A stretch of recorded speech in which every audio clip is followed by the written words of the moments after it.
All right, man. Hey, what's happening? What's going on? Shit, man.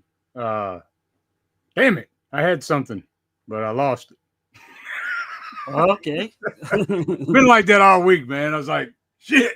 But here it is. Here it is. Yeah, here we go. We back up in there like swimwear. We back up in there like swimwear. We're back up in there like swimwear.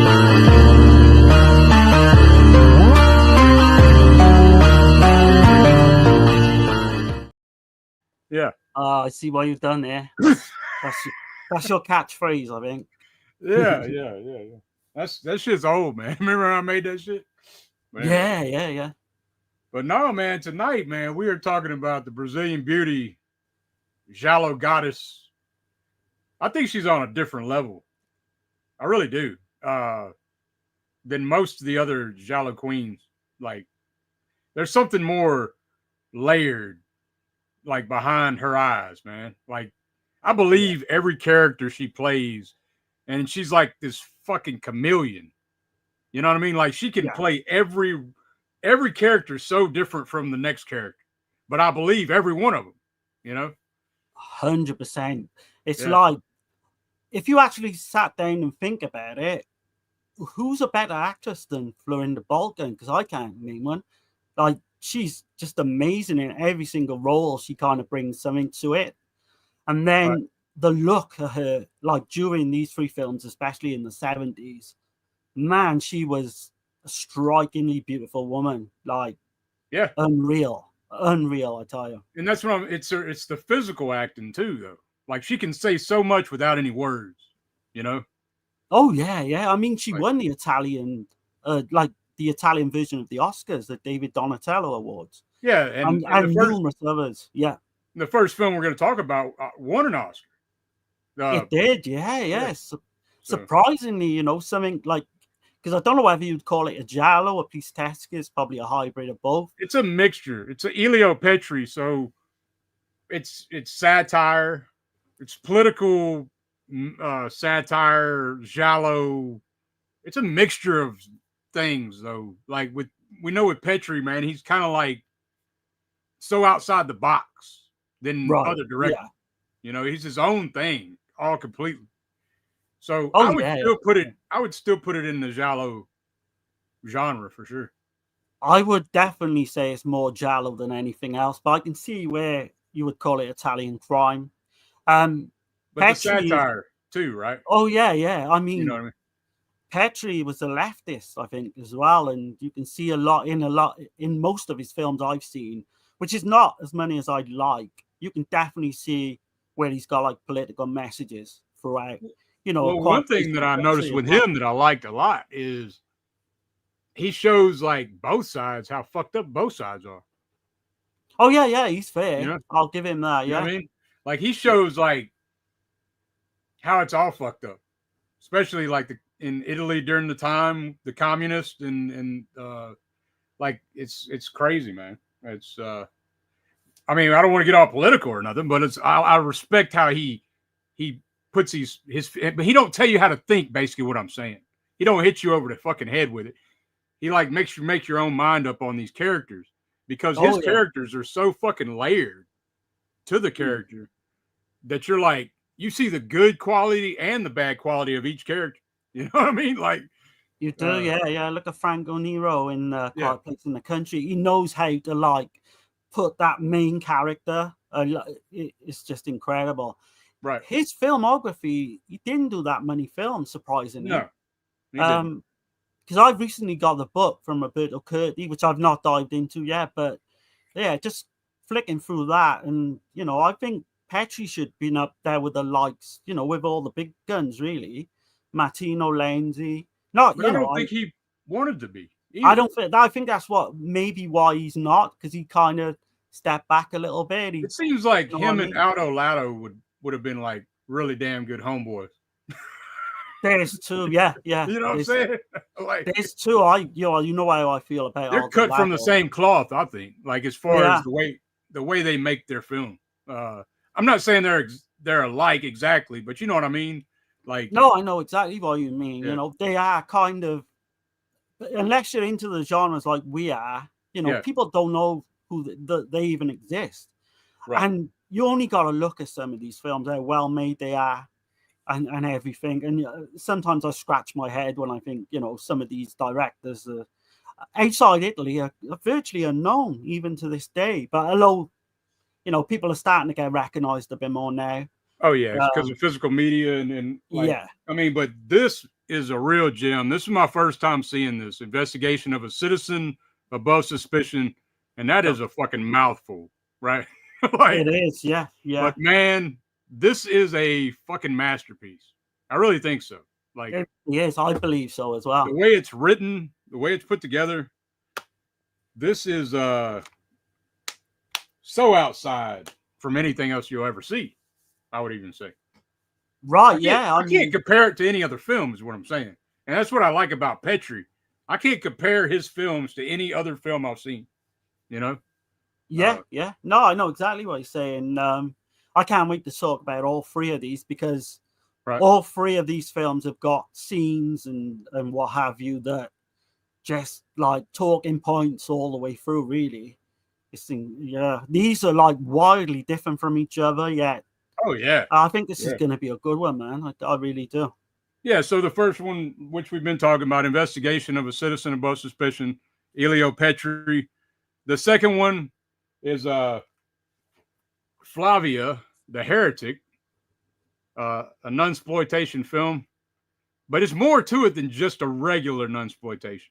You know what I mean? This is a very serious way it's done. It's not as sleaze, I guess. There is sleaze in it, but it's more serious driven.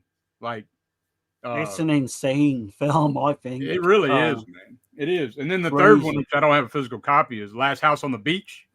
Yeah. Which, damn, holy shit, dude! It ramps up the damn sexploitation in that one.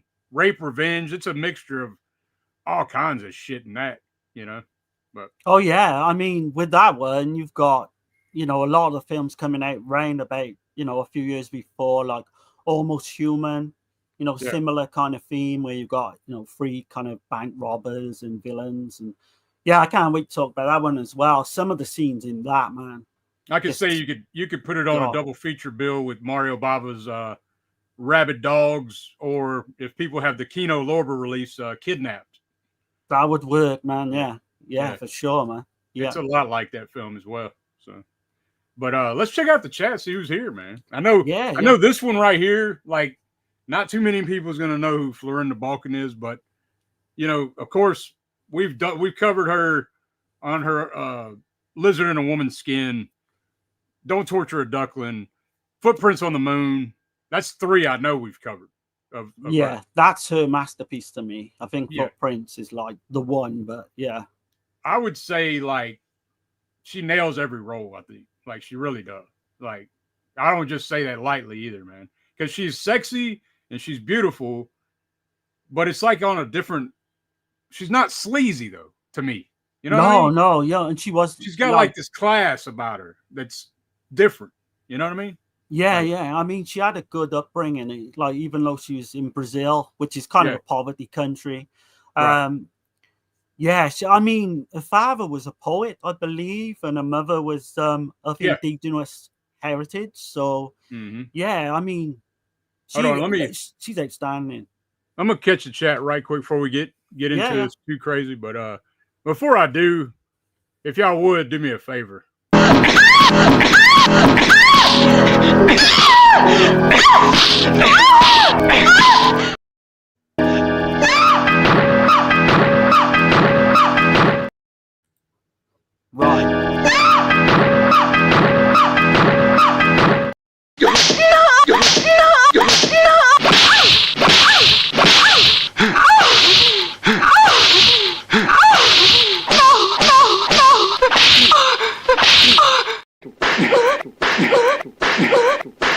Sicilian thing that's been going on for 2,000 years. That's the best one at the end, I think. Okay. I mean, starting to build a collection of them. Yeah, I got a little collection going on over here. But All right, here we go. I'm gonna get to the chat now. All right, so we got a Victim in here. What's going on? Cool. I love Florinda. Met Darren the other day on Black Glove Review, so I will probably see you tonight. Awesome, man. Yeah, thanks, man, for checking us out again. Thanks for checking us out. Yeah, and then we got Texas. What's going on, brother? Hey, man, Always good to have you in there, man. Welcome to the Texas, panel, bang. And pretty soon How's we're going, Tex? Yeah, pretty soon we're gonna have to get on his channel, man, and do that. Get on there with him. Ground. Yeah, do the burial ground. He does watch parties every Wednesday night. okay, yeah, that works for me. Yeah. Wednesday. Every Wednesday night he does man. watch parties, but we'll get with him on it and figure out when the best time. We're gonna set that up soon. So, yeah. I've been so crazy busy, man. Working crazy hours too here lately. So, but anyway, got JB in here. What's going on, Dirk and Darren? Party time. Yeah, man. Hey, good to have you in here, brother. Always. Yeah. Synthetic. Hey guys, just lurking for a while, leaving for Japan and China this week for a bit. Look for some Asian YouTube live streams if all goes well. Oh man. Awesome, man. Yeah. Cool. Yeah, man. I've never been outside of the States. So same, man. I've never been outside the UK. I want to go to Italy for obvious reasons at one point, and America, but right. Let's see. We got JB saying Florinda was a top tier Giallo queen, but not as beautiful as Rosalba. Oh, that's a close call, actually. I think it's different. Like, I guess it's all in the eye of the beholder. Like, you know what I mean? I would favor Rosalba, like, looks wise, but there's something to Florinda though that's I don't really explain it, but with Bolkan, I find like when she went through, like certainly for Footprints, she went through kind of a skinny period of her time. I don't know whether she had any bulimic issues or anything, but during Footprints, it might have been just because of the role. I think that's what it was. Definitely thin. Yeah. I think she did that for the role, and I think she took what she was doing very seriously. You know what I'm saying? Like she always does. Yeah. I remember seeing an interview with her. This is a while back. She was talking about Fulci, and she had got into it with Fulci and shit. You know, like she didn't back down, kind of shit. But like she took her shit very serious. I know she was with I think she was like with another woman for like 21 years. A producer, and that producer, I can't remember her name right offhand, but she introduced her to Visconti, right? Luchino Visconti. Yeah. And that's how she met Fulci. You know what I mean? She did stuff with Visconti and Bertolucci, right? I believe. Yeah, she did. She had a couple of like breakout roles, even before Citizen. Right. But I was going to ask you the question, like, Florinda Bolkan, short hair or long hair? Long hair for me. I'm a long hair guy though. Like my wife has long hair like all the way down her ass. So like that's just I've got to agree with you on the Bolkan, But I prefer Edwige Finesse and Aja Argento with shorter hair, but it's weird. Like Bolkan is just when she got long hair. I think for me the best she ever looked, and she looks great in all of these three films, is Don't Torture a Duckling. Because I like her where she's too thin in Footprints, as I mentioned, and I think 1972 Florinda Bolkan is she is stunning, but to me, amazing. Out of seeing like this film, I think looks the best in this film, Investigation of a Citizen. Yeah, which is a year before Don't Torture. She's smoking in that. I'm like, holy shit, you know. But I can't argue there, man. And the role she's playing a more devious type character in that one too, you know. Yeah, which we'll come on to, man. Yeah, and it's a great, because you think without jumping the gun, you think she may be in the first scene and then never see her again, but we'll come into that. But it's clever the way they blend it back into the film, right? Yeah, but I mean, I don't know if you've got anything on Florinda you wanna we could go through first. Well, yeah. Well, I was gonna go ahead and I guess we could talk about Florinda first before we get into the investigation. So, but yeah, I have some stuff on her, man. I was pretty like she was fluent in. I know she was fluent in Portuguese, English, Italian, and French. She was, So yeah. she was yeah. like she had a high intelligence. She was put in school, graduated when she was 18. She was put into an art school in Paris. She took care of her family because her father died when she was like 2. Yeah, and he was a famous poet, wasn't he? He was a famous poet, but he died when Yeah. she was 2. So like they didn't have a lot of money, and her mom remarried. And I know she ended up taking care of her family, like with her modeling and acting, is what I saw, what I found. But yeah, her sister was a model as well. okay, But she started really humbly. She was like a flight attendant, and she worked her way up, you know, Okay. and then she got into the arts of film. And obviously the talent is like just, you can't argue with the talent of the lady in terms of acting. So the and other- she found, you know, go on, sorry. I'm sorry, man, I didn't mean to. No, cut you're you off. good. You're good, man. But her female life partner, I guess you'd say, she was with her for like 21 years, and that was Marina Sikagna. I guess that's how you say her name. But yeah. But she was some kind of producer, and she, like I said, she's the one that introduced her to Luchino Visconti, and then that's kind of like how she got it. And then he persuaded her to be a model, and he persuaded her into acting. So Visconti, we could owe it all to Visconti, is why she got into the thing, into the, you know, Yeah, 100%. Like, to the business. So and obviously that's coming from one of the best, you know, to recognize her talent early on. And you've got to give Fulci credit as well, because he realized that like she was, because 72, she'd only been in acting like 3 years. And right. 71 is like 2 years with Lizard in a Woman's Skin.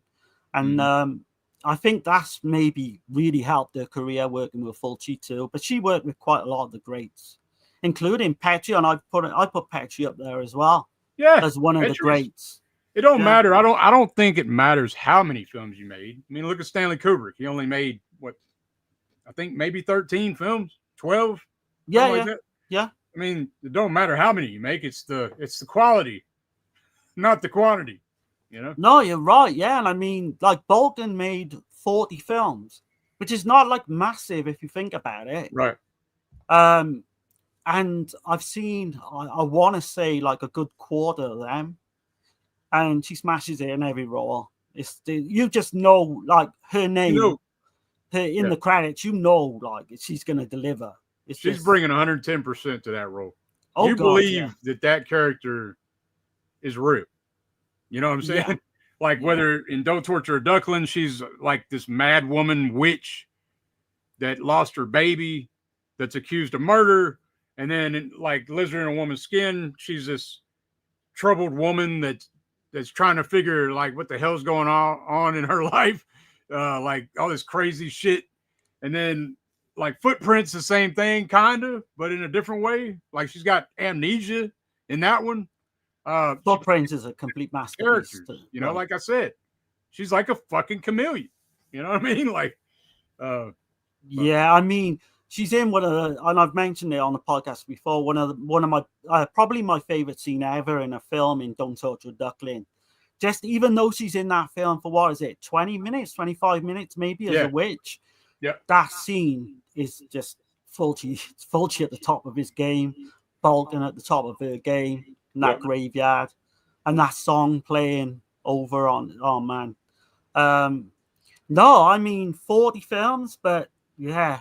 Don't take anything away. She is top tier, complete top tier for me. Right. But yeah, man. Let's see. I mean, yeah. I mean, I don't know if there's anything else you want to mention on Florinda. We'll be talking about her through the stream, of course. But of course, yeah, I've got. We've been talking about it for a while because she definitely deserves the recognition as Edwidge Fenech. Would you say she's a better actress than Edwidge? I wouldn't even put them in the same ballpark, to be honest. Like, Fenech is more, she's there really for her looks. Yeah. She does surprise you now and again, like definitely Private Crime, she shows she can act. Yeah. Bolkan's on a completely different level. Another plane. Yeah. Whereas Finesse is there as the eye candy. Bolkan's there just purely on talent alone. And she gained the respect early on, even though she kind of had crosswords with Fulci at first. Mm-hmm. You can imagine Fulci like just admiring her talent, you know? Yeah. And they got on, great after that one initial kind of argument. I said, man, I can't stress it enough how much I believe her, especially in Adult Torture, when she's so heartbroken over her dead baby, you know, and damn, that's some. And then that road scene, you know, when she's crawling. Oh yeah, man, it's fucking like crushing. I defy anyone to crushes the fucking soul watching that scene. You know what I mean? Like, yeah, I was gonna say I defy anyone to come up with a better like scene than that. Yeah. In regards to Visconti, she starred in The Damned, 1969, and she played a prostitute in that. Mm-hmm. And that kind of highlighted her dramatic intensity and got her like on the map, you know. But she did quite, you know, not just the Fulci stuff. She went on. She did a film for Vittorio De Sica called A Brief Vacation in 1973. Portraying a working class wife sent to a sanitarium. And again, that introduced her to like North American audiences and clearly put her on the map, even though she probably was before that with the Fulci films. Yeah, I mean, some of her later films, you know, Royal Flash, 1975, Manios, 79, Some Girls, 1988. And then she went on and did some television work. What's the Italian title film? I still want to see it. I haven't seen it of hers. It starts with an R, like Ragia. You know what I'm talking about? It's an Italian title. I don't think it has an English title. I'm just looking now. I can't see what that is. I can't think of. I know there's one that we both Italian though, and I really want to see it. I can't think of what it is, but. Okay, yeah, it might come to you. Yeah. But she did a TV series called The Octopus on Italian. I think it might have been Rai TV, and that was highly acclaimed at the time. Okay. But yeah, just you know, she ended up. I think she ended up doing like a soap opera. She was a director in her own right. I think she directed a couple of films. I saw she was a producer as well. I saw that. I was looking around on YouTube a little bit, just trying to see. I seen her like a music video in black and white with her, and she was singing and shit. Really? Oh shit! I didn't see it. Pretty wild, man. It was like in the 60s, you know? Yeah. She's like wearing like this Egyptian-looking metal stuff on her head and shit. Okay, it's pretty wild, man. Like I should have clipped some of it, but I was afraid YouTube, you know, it's somebody else's content. I don't want to do that, so. Oh, right. Yeah, I'll have to check that out, man. Check that out if y'all get a chance. It's like only like not even 2 minutes, man. It's like it says da ba da or something like that. Da ba da or something, you know? Okay. She's wearing like a mini skirt with thigh-high boots and shit. I'm in, man. You've got me. Yeah, you've got me sold on that. Yeah. But she always kind of relied on her like Brazilian roots with pride and crediting them forever for like pretty much, you know, saying I've come from like nothing really, you know, and yeah, man, Brazil is a rough there's no kind country. There's no kind of pretension with her at all. After retiring, because she retired in 2020, she's now 84 years of age, I believe. 84, man. Yeah. She was spotted back last year. She lives in Rome, right? I believe she lives in. I think so. Yeah, she was signing. I think in Rome. She was signing. She's a low profile. She's 84 years old. You know, but haven't had a good long life, man. Awesome. Oh yeah. Let's hope there's a few more years left as well. But I don't know whether, because she was seen signing stuff, I don't know whether she did a convention last year or whether someone just stopped her in the street and maybe asked her to sign. But quick, like just before we, you know, go on to the first film, some of her selected filmography is she did Candy in 1968, A Complicated Girl, which I think definitely want to see. Yeah, That's yeah. what I was talking about. It's the Italian starts with the rag. It's like Raggia or something. That's what I was thinking of. Complicated. Okay, yeah, that's got John Sorrell in as well. Yeah, that's the one I So, really want to see. So you can I gotta expect. make it happen. Yeah. No, we got to do a part 2, man. Mhm. Yeah, you know, that's definitely going to be in there.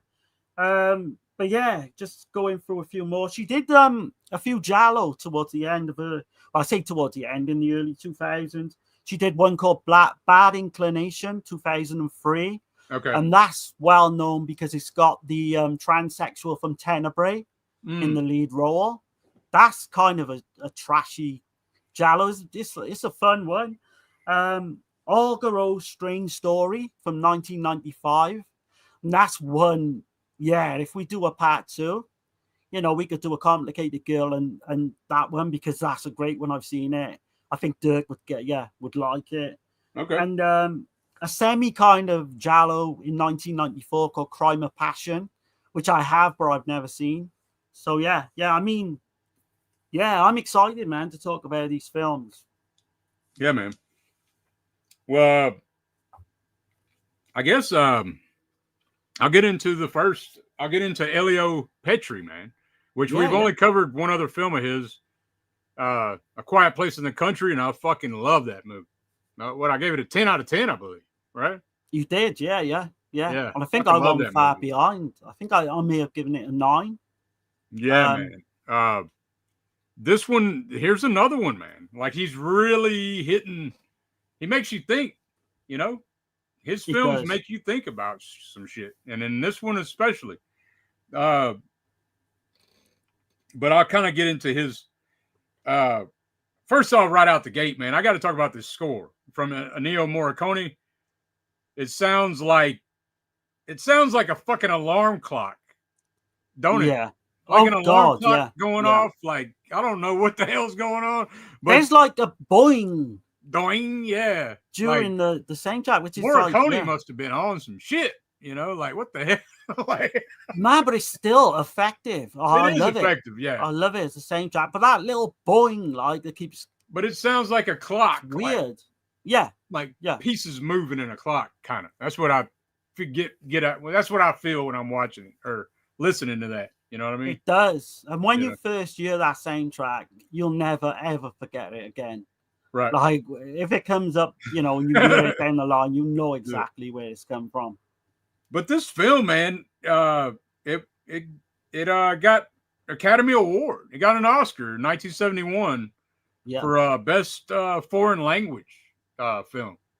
It did, yeah. And, it won like 16 other awards, but it won an Oscar, and like it got all kinds of praise, man. I think Petri won. He won another award the year after in '72 for his other film, Working Class Goes to what? What is it? Working Class goes to. I can't think.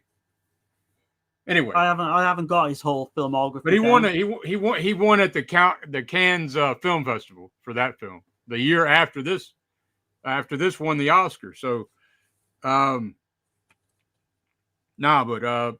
he was a theater director, a screenwriter, film critic, and a journalist. You know, before he started doing any of this, but known for political and social satire. You know what I mean? Like, but I would say it's a little more than that too, though. He kind of yeah. He shows you like different. You can look at something like a character in two different ways, good and bad. He shows you the good parts and the bad parts. He doesn't beat you over the head with his message. I don't feel like he does. No. He lets you make your own mind up, kind of shit. And I love that shit. You know, more directors need to do that shit. You know. 100%. I mean, this, even though it was made before, this come like 2 months, I think it was, after the Piazza Fontana bombings in the years of lead, during the years of lead in Italy. This predates that. It's eerie, right? Because there's a scene in this movie where a fucking bombing goes off, and then like a couple months later, right? That shit happens. Yeah, it did. Yeah, it was 2 months crazy. later. And what's even more striking is there's a character in this called Pace as well, which is pretty eerie, like a true story. Even though Petrie said this was not based on a true story, it's kind. Do you know what I mean? It's loosely based on what was going on at the time. Yeah. But there was a guy called Pinelli, and he was an anarchist. They actually thought that he was behind the bombings in the Piazza Fontana bombings, which crazily like killed like hundreds of people and like injured even more, you know. Right. But what's so interesting about him was they brought him in with a load of anarchists and they were questioning them and all that. And he just jumped out of a fucking 4th floor window or something. And there's so much like speculation of whether they don't think it was a suicide. Yeah, exactly. Yeah, they don't know if it was or if there wasn't. But a lot of people, I think it was half. They were split on it, right? Like half believe he did, and half believe he didn't. They were like, nah, you know. But I was looking, man. So there's a movie by Petrie that's supposed to be his most controversial film that I haven't seen, and I don't know if you've seen it or not. So I was going to ask you, but it's called Toto Moto. I've got, like, funny enough, you said that. I've got the file, but I can't for the life of me find like an English subtitle track. Okay. So I've never seen it, but apparently it's kind of like a Giallo. Yeah, it says it's very controversial. Like it's his most controversial against the ruling class elites. And the original reel to that film is missing. Nobody knows. Nobody it's a mystery what happened to it. It's kind of weird that that's never come out as well. Yeah. Like in a decent version. Right. He did do a very famous film in 1965 called The 10th Victim. And that was kind of the Running Man before the Running Man. Do you know what I mean? Sci-fi. Yeah. Yeah. That is definitely where the Running Man come from, that idea. He did do a Giallo called Lee Assassino, which is the killer, in 1961. Yeah, the assassin. I've got that and I've never seen it, but I've got a nice like Arrow version of that. So again, we might do another Petrie show down the line. We got to, dude. I really respect this director. I've only seen, this is the second film I've seen of his, but damn, man, the quality is there. It is. Well, this is part of a trilogy as well, isn't it? I think. No Longer the Thief is another one in the trilogy. Okay. And he did. Yeah. I have got them written down. I come onto it when I come across the notes, but this is just insanely good. I heard him talking though, like explaining about the human animal. You know, right? Like, yeah. Like, have you listened to his any of his interviews or anything? I've not dove into any interviews. Man. This dude is like, he's way outside the box of normal thinking. And he even talks about what is normal.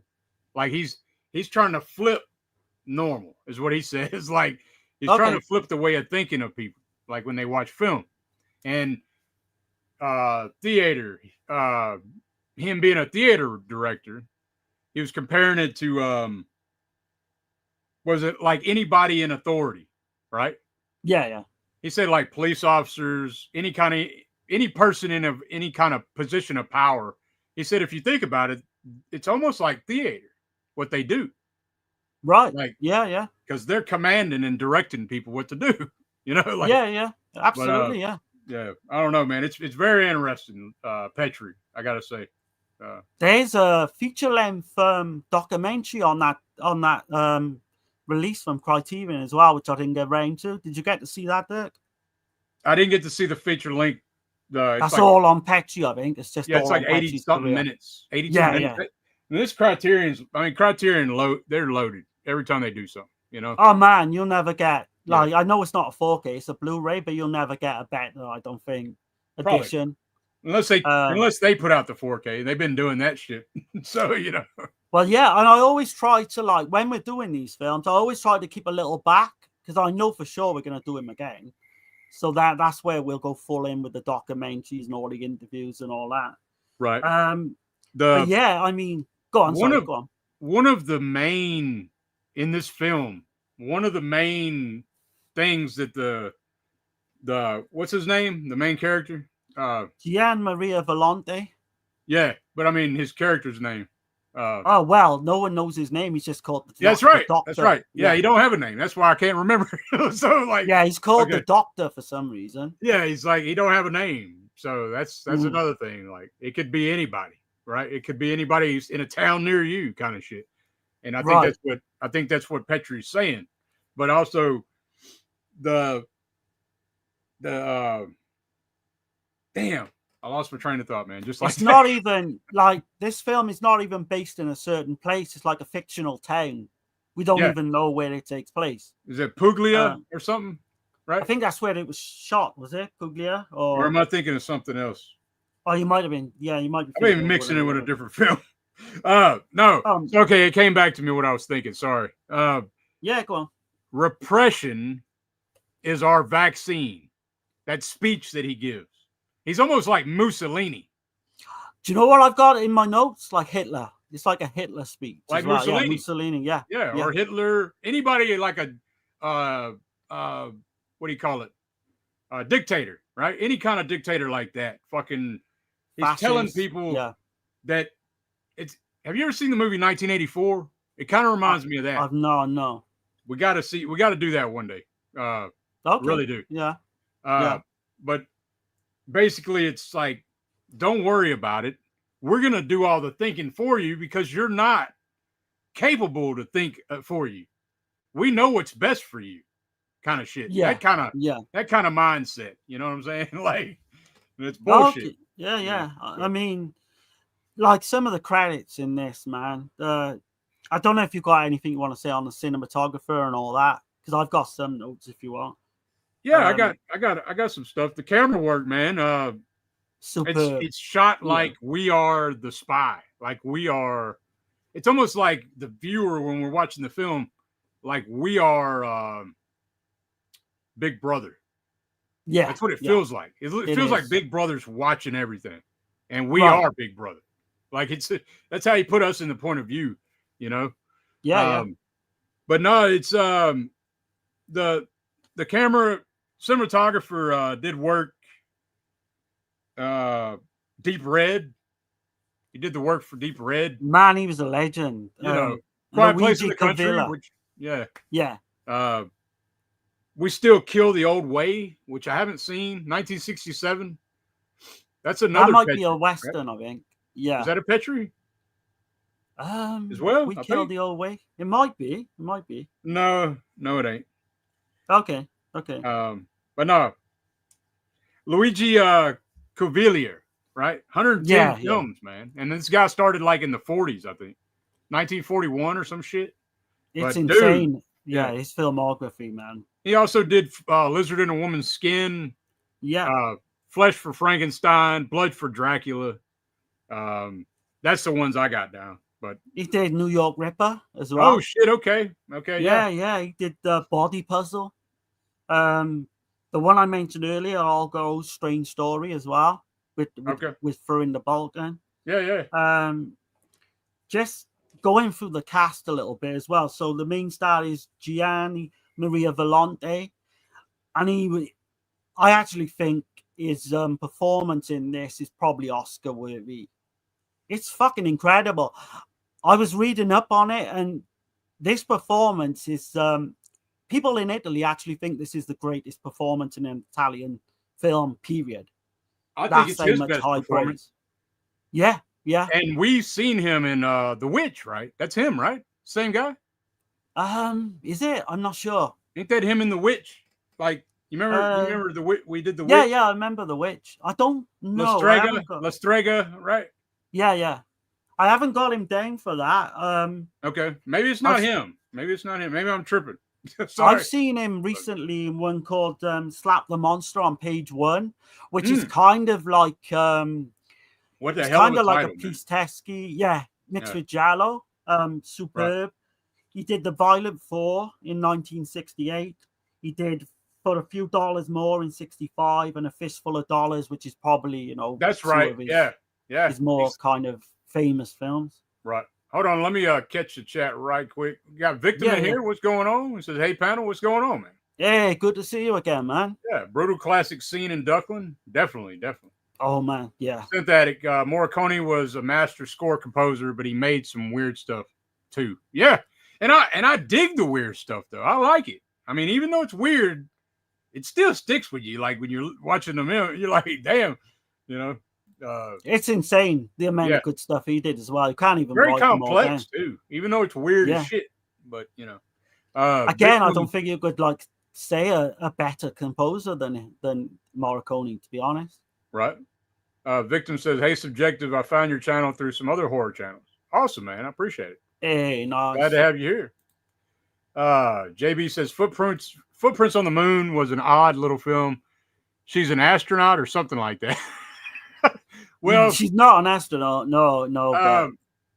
That's up for debate, really. It's whatever you see is what you see. What you see is what you get, right? I certainly think with that film, Klaus Kinski is an astronaut. He plays an astronaut in that. That's got one of. I urge you to. I'm not going to spoil it or anything for you. We did to check that film out. We did a good review on that, and I kind of want to go back and check out my thoughts because I remember it was pretty wild shit. Like, I mean, we could review that movie 10 times and come up with some different shit each time. Oh man, that's one I never get bored of watching. I watch that 2 or 3 times every year. Yeah. Victim says 1984 is great. You got to see it. Yeah, definitely. Okay. Yeah. It is. Yeah, you definitely got to see it for sure. We got Black Glove reviews in here. Chris, what's going on? Even all on work break, dropped in real quick to say hi. Enjoying these. What's up, Chris? Yeah, man. Thanks, man, for popping in. Victim, it's a must see at least once. Yeah, definitely. Okay, I'll definitely watch it. Yeah. It definitely is, and it's very relevant to today. I'll say that. That's the George Orwell story, isn't it? Yeah. Yeah. Very relevant to today. He was Indio. I don't know. You have to let us know what you mean on that, JB. Yeah. Scratch Burno, what's happening, fellas? What's happening, man? Yeah, what's up, Scratch? Good to have you in here. Yeah, man, talking about the Brazilian beauty, Giallo Goddess Queen, Florinda Bolkan. Still kicking it, too, by the way. At 84 years old, man, which is, damn, hell yeah. And I bet, like, I've seen her up until, like, I want to say 5-6 years ago, and she still look, for a woman of that age, she looks pretty good. Like, she looks after herself and all that. Yeah. But yeah, I mean, the only other people, if we want to go like through a couple more of the cast, is Gianni Santuccio plays the police commissioner. Orazio Orlando plays Brigadier Big Ala. And Elio Pacci, of course, turns up playing a sleeping policeman in one of the scenes as well. Yeah, I did recognize him because I've seen him in some interviews, or I wouldn't have known it was him, but. Yeah, it's like a Hitchcock role, isn't it, really? Yeah. But, I love how, like, I'm not going to spoil this film for nobody, but I will say this. When you go into it, it's going to kind of confuse you at first. You're going to be like, what in the absolute hell is going on? Like at first. Well, yeah, I mean, once you get to the end, like, you could interpret this film a couple ways. It's ambiguous, isn't it? It really is, like. It is. But I think I got the gist. Like here in America, there's a saying called the thin blue line. Kind of like I don't know if you've ever heard of that term, but like where police officers, like if a police officer does something wrong, other police officers would help him, no matter what he did wrong. Yeah, I've heard of that. You know what I mean? Like, so. But it's kind of like some of that shit going on. The ruling elite, going on here. But. We won't spoil this, but I wanna go through the first at least like 20 minutes, half hour, just to set the film up. Okay. But you've got the last one I'm going to mention, credits wise, is Massimo Focci. He plays Augusta Terzi's husband, Florinda Bolkan's character. He was in Jungle Holocaust and 9 Guests for a Crime. But yeah, let's just go through, I think, the first. We'll take it so far, and then we'll see how it goes. Yeah, man. This opening is... Yeah, it is damn, it's insane. good, right? Yeah, so man. Damn good. So you've got Gian Maria Volonti plays Il Doctor, or the Doctor, which I'll refer to him as the Doctor. And he's an inspector, and he has sex with his mistress, Augusta Terzi. That's Florinda Bolkan's character. And it's odd, too. I'm sorry to cut you off. No, odd because you never see his wife ever. No, you don't. Well, I don't know. I don't think. No, he's not got a wife. I don't think she's got a husband. Oh, I was confused. I thought mistress, meaning that was his mistress, like he was having an affair, because he even says he's having an affair. Oh, maybe then, maybe. Yeah, maybe. But we never see his wife. We don't know too much about him, really. We don't even know his name. But well, like I say, what's so weird about that scene early on as well? So we see Bolkan's character, and she says a line, "Are you going to kill me?" And then which way are you going to kill me this time? Yeah. And he says, "I'm going to slash your throat." Yeah. We kind of find out that they're into this kind of role play crime scenes. Yeah. They take photos of different crime scene scenarios. Right. She looks amazing in this, I will say. Yeah. But then and this is not a spoiler, this is the first scene. Out of nowhere, he kills her with a razor. That he puts in his mouth, by the way. He put a little razor blade in his mouth. Yeah. And then she gets on top of him and she's like riding him. And that's the whole thing of the woman is on top type. Do you know what I mean? That was done for a reason. Right. More of like a feminist type of but he slices her throat. And then we don't know he slices her throat, but you think she's having an orgasm. But no, he just fucking killed her. Like he fucking completely in the first couple of minutes of the film. Yeah. And then he tries to cover her up. He steals jewelry from her. He sets the whole scene up. Yeah. He does. And but he's a police chief, right?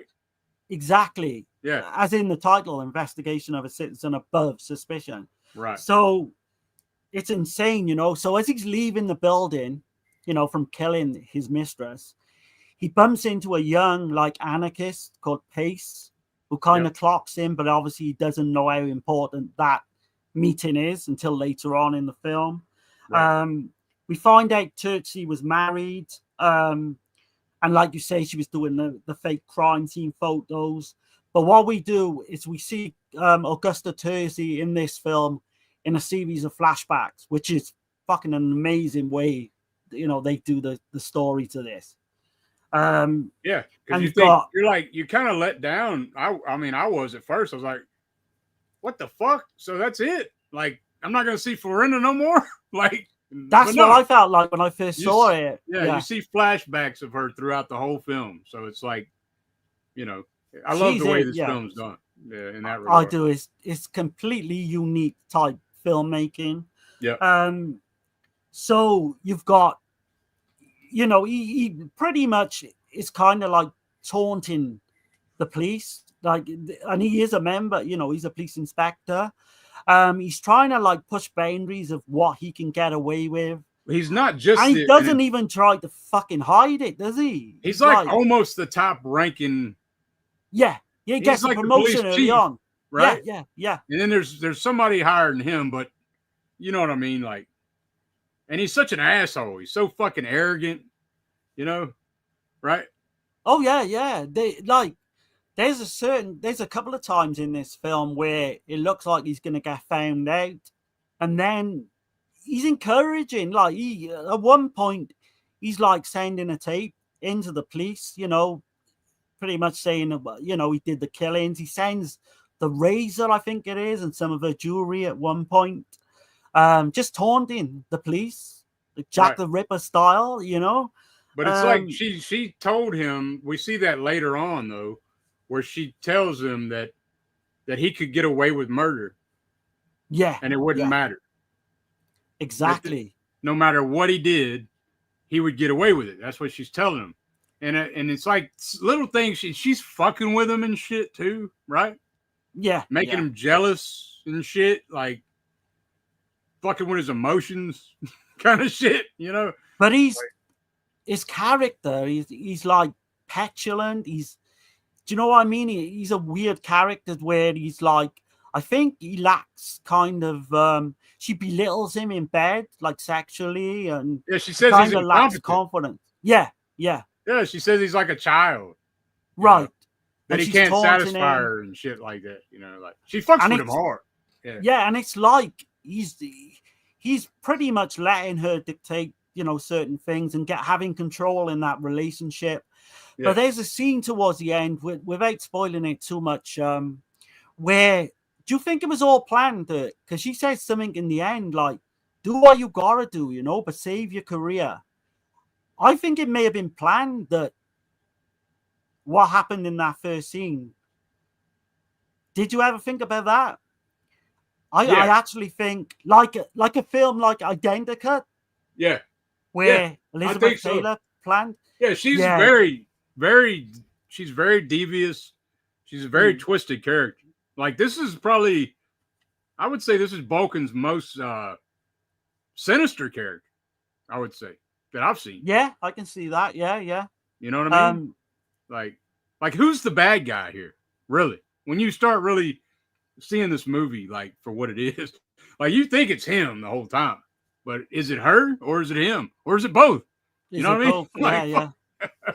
I certainly got my idea of that fight, because there's an unmistakable line she comes out towards the end, and that's what gave me that idea. Yeah. But throughout, he makes, and I think we were talking like behind the scenes before we come on, but he makes this Hitler Mussolini style speech. You've got the whole thing with Antonio Pace, the guy who did actually see him leave the apartment. And he's kind of a socially and politically dangerous person, He's a chemistry student, student council member, and leftist radical, which comes up a lot in Pesci's films.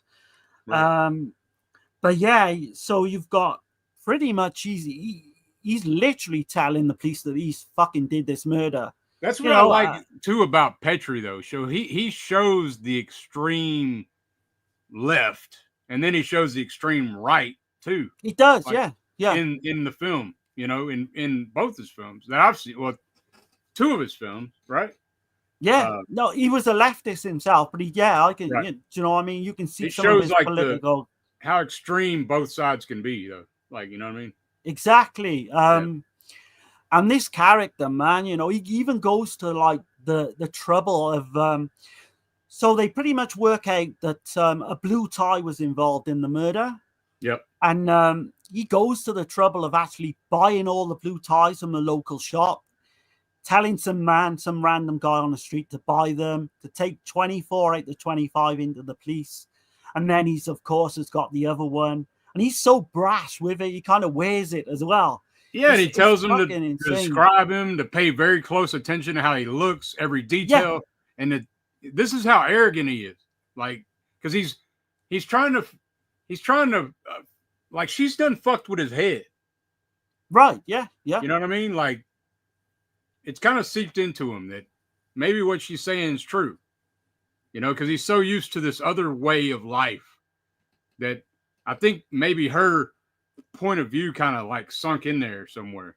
He started fucking with him, Oh, she's definitely the dominant one in the relationship.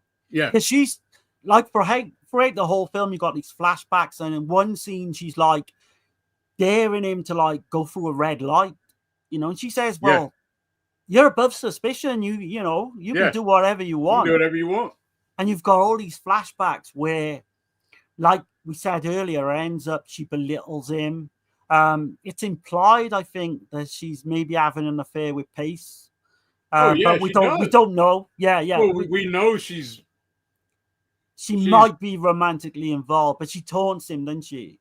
But I think she's probably with several men, the way she acts, in a way. Yeah. She's always on the phone with somebody. No, you're right. Yeah. Yeah, she's probably fucking several different people. Like, fucking with his head, like I said. You know Oh, what I she's mean? fucking with him completely. Yeah. Because at one point that the husband, Claudio, comes into it and he's the main suspect. But even Volonte, when he sends in like the razor and the jewelry, he just does that to exonerate the husband. So he's like literally telling the police it's fucking me that's doing this shit. And like they can't see what's under their noses. Right. But we're not going to give away the ending. I think No, I think the ending. We can't go too much further because I almost No. almost fucked up just a second ago. So I'm not gonna. I say think nothing. we've given it, yeah. Yeah. And we've got enough there for people to check out. Yeah, But I think don't wanna. the ending is one of the best kind It of is. ambiguous scenes you will ever see Right. in a film. And you still, Um, even if we were to say, I can honestly say this: we still don't fucking know. So there you No, go. exactly, That's all yeah. I'm gonna say. So, right. which is Yeah. great. I love that shit. You know. So It's a perfect way to end a fucking great, like, Yeah. I don't know what you would call it, man. It's like a political thriller. It's, there's nothing to call it. yeah, I don't think you it's put not this in even a category. Would you call its it a own horror thing. film? You think It's it's a its own horror thing. film? Yeah. I wouldn't say Kind it's of, horror innit? either, though. Like it's its own thing. I don't even want to put a label on it. That's how good it is. You know what I mean? Like, Yeah. It's like I can't even. I usually don't say nothing like that, but hopefully I'm not hyping it up for anybody out there too much. But I highly mean, you've recommend got if you're to. a fan of Giallo, That's what I Italian was going to cinema, say. Yeah. this is how I recommend. And for me, this is a 10 out of 10 for me. Oh, okay. Yeah, I can see this going up like past 10 out of 10 for me. Yeah, like because it's that much of a thinking man's film. It's right. Yeah. For me, it's like a strong 8.5, maybe 9. Okay. And it did go up from the first time I saw it because I think I originally give it a 7 out of 10. Yeah. But yeah, this was really successful as well. Its domestic gross was just under 2 billion lira. Yeah. People were lapping this up in the cinemas at the time with all the shit that was going on. Internationally, this is what they wanted to see. Yeah. This is worldwide. This movie's praised worldwide. I mean, you can't do no better than win the fucking foreign Oscar film. It's one of the best character studies you'll ever see, too. It is. It's you've got to be of a certain persuasion. Like you've got to like these fucking Giallo police Teskey films, I think, to really get into this. And you will have to read it. You got to read it, but the cinematography, the acting, the score, the everything is spot on, man. You're not going to be bored. There's constantly something happening. And there's constantly something like, you're like, what the fuck is that? Like, you know what I mean? Like, I don't know, man. I love that shit. It will make you question, like, the abuse of power that goes on. Yeah. It will make you question a lot of things. I can see and I this. guess, you can see shit like this has probably happened at some point, even though it's like a fictional story. Yeah. Oh, definitely. Yeah, it's fucking. Well, we see all the time about. I don't know about you, but in the UK, we've had a case where a police officer has picked up fucking women on the street and killed them, like fairly recently, like a few years ago. Oh shit! So no, not too much. I don't hear. I mean, there's things that happen. I mean, people are people, though, no matter who they are, right? But we had a case where a police officer, literally during all the fucking. I think it's like 2020 when the masks and all the fucking, all the COVID was in. Yeah. And he stopped the girl on the street, showed her his badge. He was off duty, by the way, picked her up and killed her. And that was only a few years, 2021, I want to say 2020 maybe. And abuse of power again, and he went under the radar, that guy as well, which kind of made me think about this story. But yeah, man, this is a banger to start off with, I think. Like it is, dude. Like, I mean, it don't get no higher out of these 3 films. I gotta say right now. This is the best of the 3, man. Which is not. Yeah. The other 2 aren't bad, but this is the one out of the 3, like that I would watch this one the most if you watch any of these. This sure. is high tier. And The this trilogy I got this during the Criterion sale, man. $20, man. I was the one that told you to get it, man, because Right. I knew you'd like it. And that Criterion sale was going on, so I was like, I looked it up, and sure as shit, man. That's it's how a I got it. no-brainer. Yeah. Just to like mention the trilogy, which is the first one was The Working Class Goes to Heaven in 1971, Petrie, and Property That's what is I no was thinking longer a of. theft. Yeah. Working Class Goes to Heaven is he won at the Cannes film festival. Yeah, in you're right. 72. Yeah. Yeah. Property is no longer a theft as well, which is out on I want to say Radius has brought that out, so that's on my radar to get. Radiance? Yeah. Okay. I've not pulled the trigger on it, but in the next sale I'll probably get it. I did see Hitchhike just got a release. It did. I was going to ask you about that. Actually, we're very good because I know we pretty much spoke about the film now. But Indicator's bringing out Hitchhike. Yeah. And Plot of Fear. Plot of Fear. The Perfume of the Lady in Black's coming out as well in 2 weeks. Yeah. And what's the other one? 9 Guests for a Crime. And I know not 9 Guests for a Crime.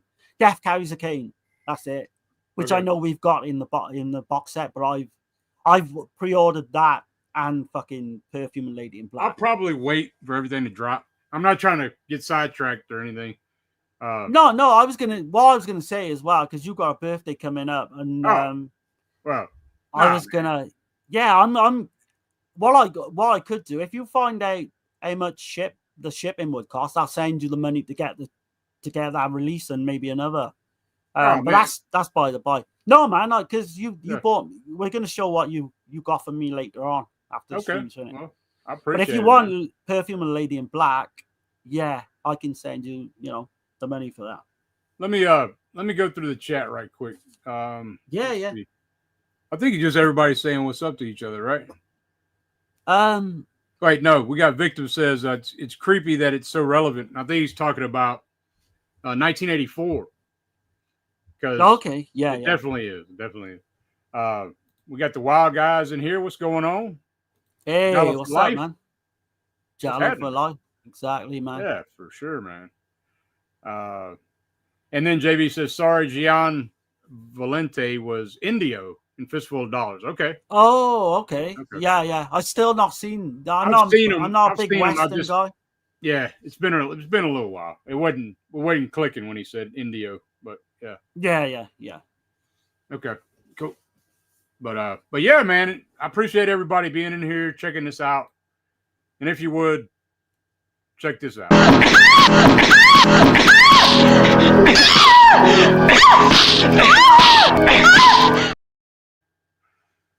Yeah, I mean, if people maybe can do some of that.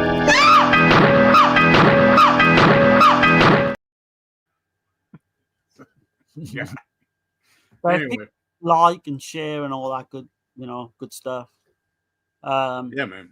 We completely appreciate every viewer we get, man. Yeah, man, and everybody's commenting, dude, like dropping us suggestions, man. We interact. We love to interact. You know what I mean? We always comment back. Anybody drops a comment, got a question, you want to tell us something, tell us how shitty we're doing, whatever. It don't matter. Like we're good. No, we're good for criticism too, Yeah, just any like films you want us to cover in the future, just drop them underneath. And like throughout the week, like Dirk says, we'll answer every single kind of. And I do love the comments, man. We get some really kind of decent people in there as well. They know their shit, Hell yeah, man. But we're gonna get into 1974, the Italian-French collaboration nunsploitation film. But I say it's more than just a nunsploitation film. It's called Flavia the Heretic. Yeah. If you've seen Ken Russell's Devils or Lucio Fulci's Beatrice Cinci, I would even say something similar to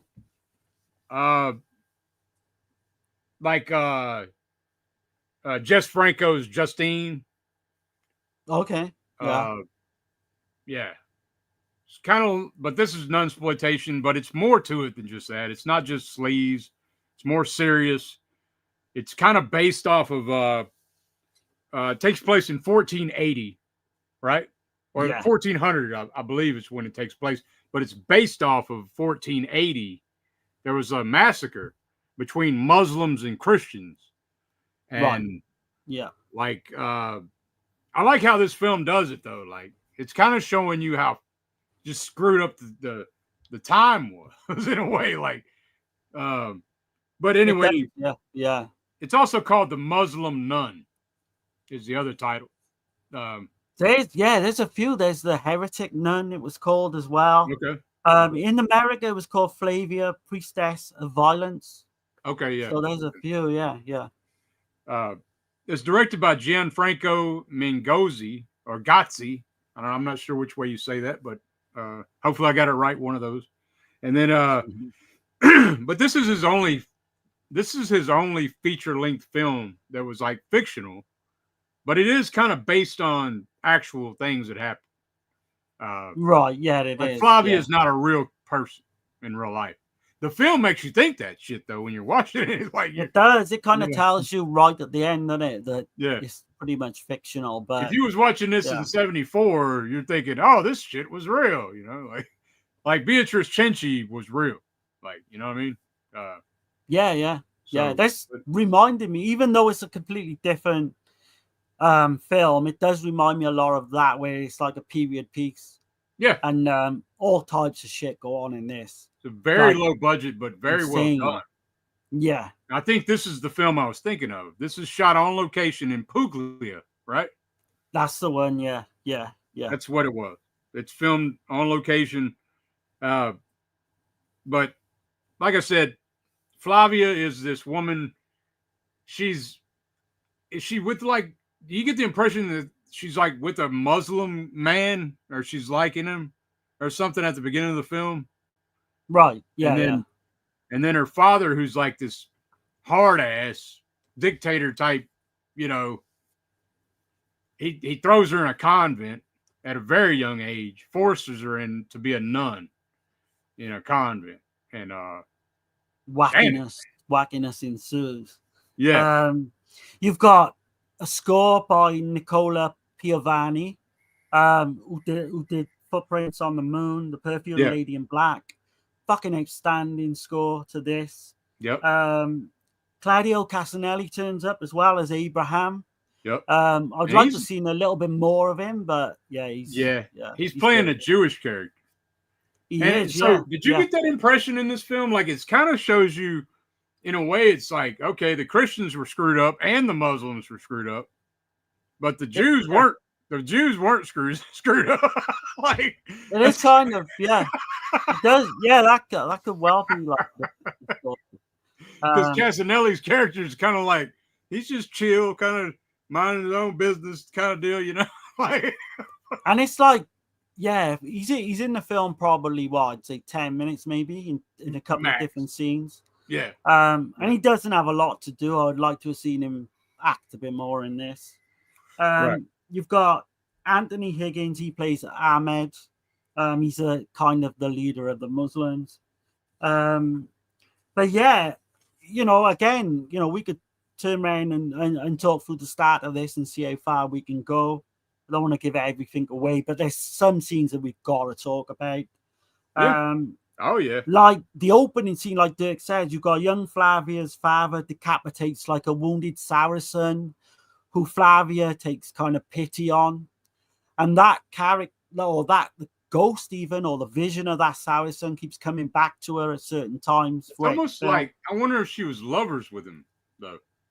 It's never, Well, no, I don't think so, because she's a virgin. We find that out later. She's probably too young to be, But you don't know what the connection is. Yeah, you really don't know. There's some kind of connection maybe, but you're never told that. And then we kind of jump to then like Perugia, southern Italy, about 1400. You now see an older Flavia, which is Florinda Bolkan. And she still sees visions of this Saracen. Like Dirk said, she's sent to this seaside convent punishing her basically for the compassion towards the man, the Saracen, and she kind of resents this, all the time she's in there.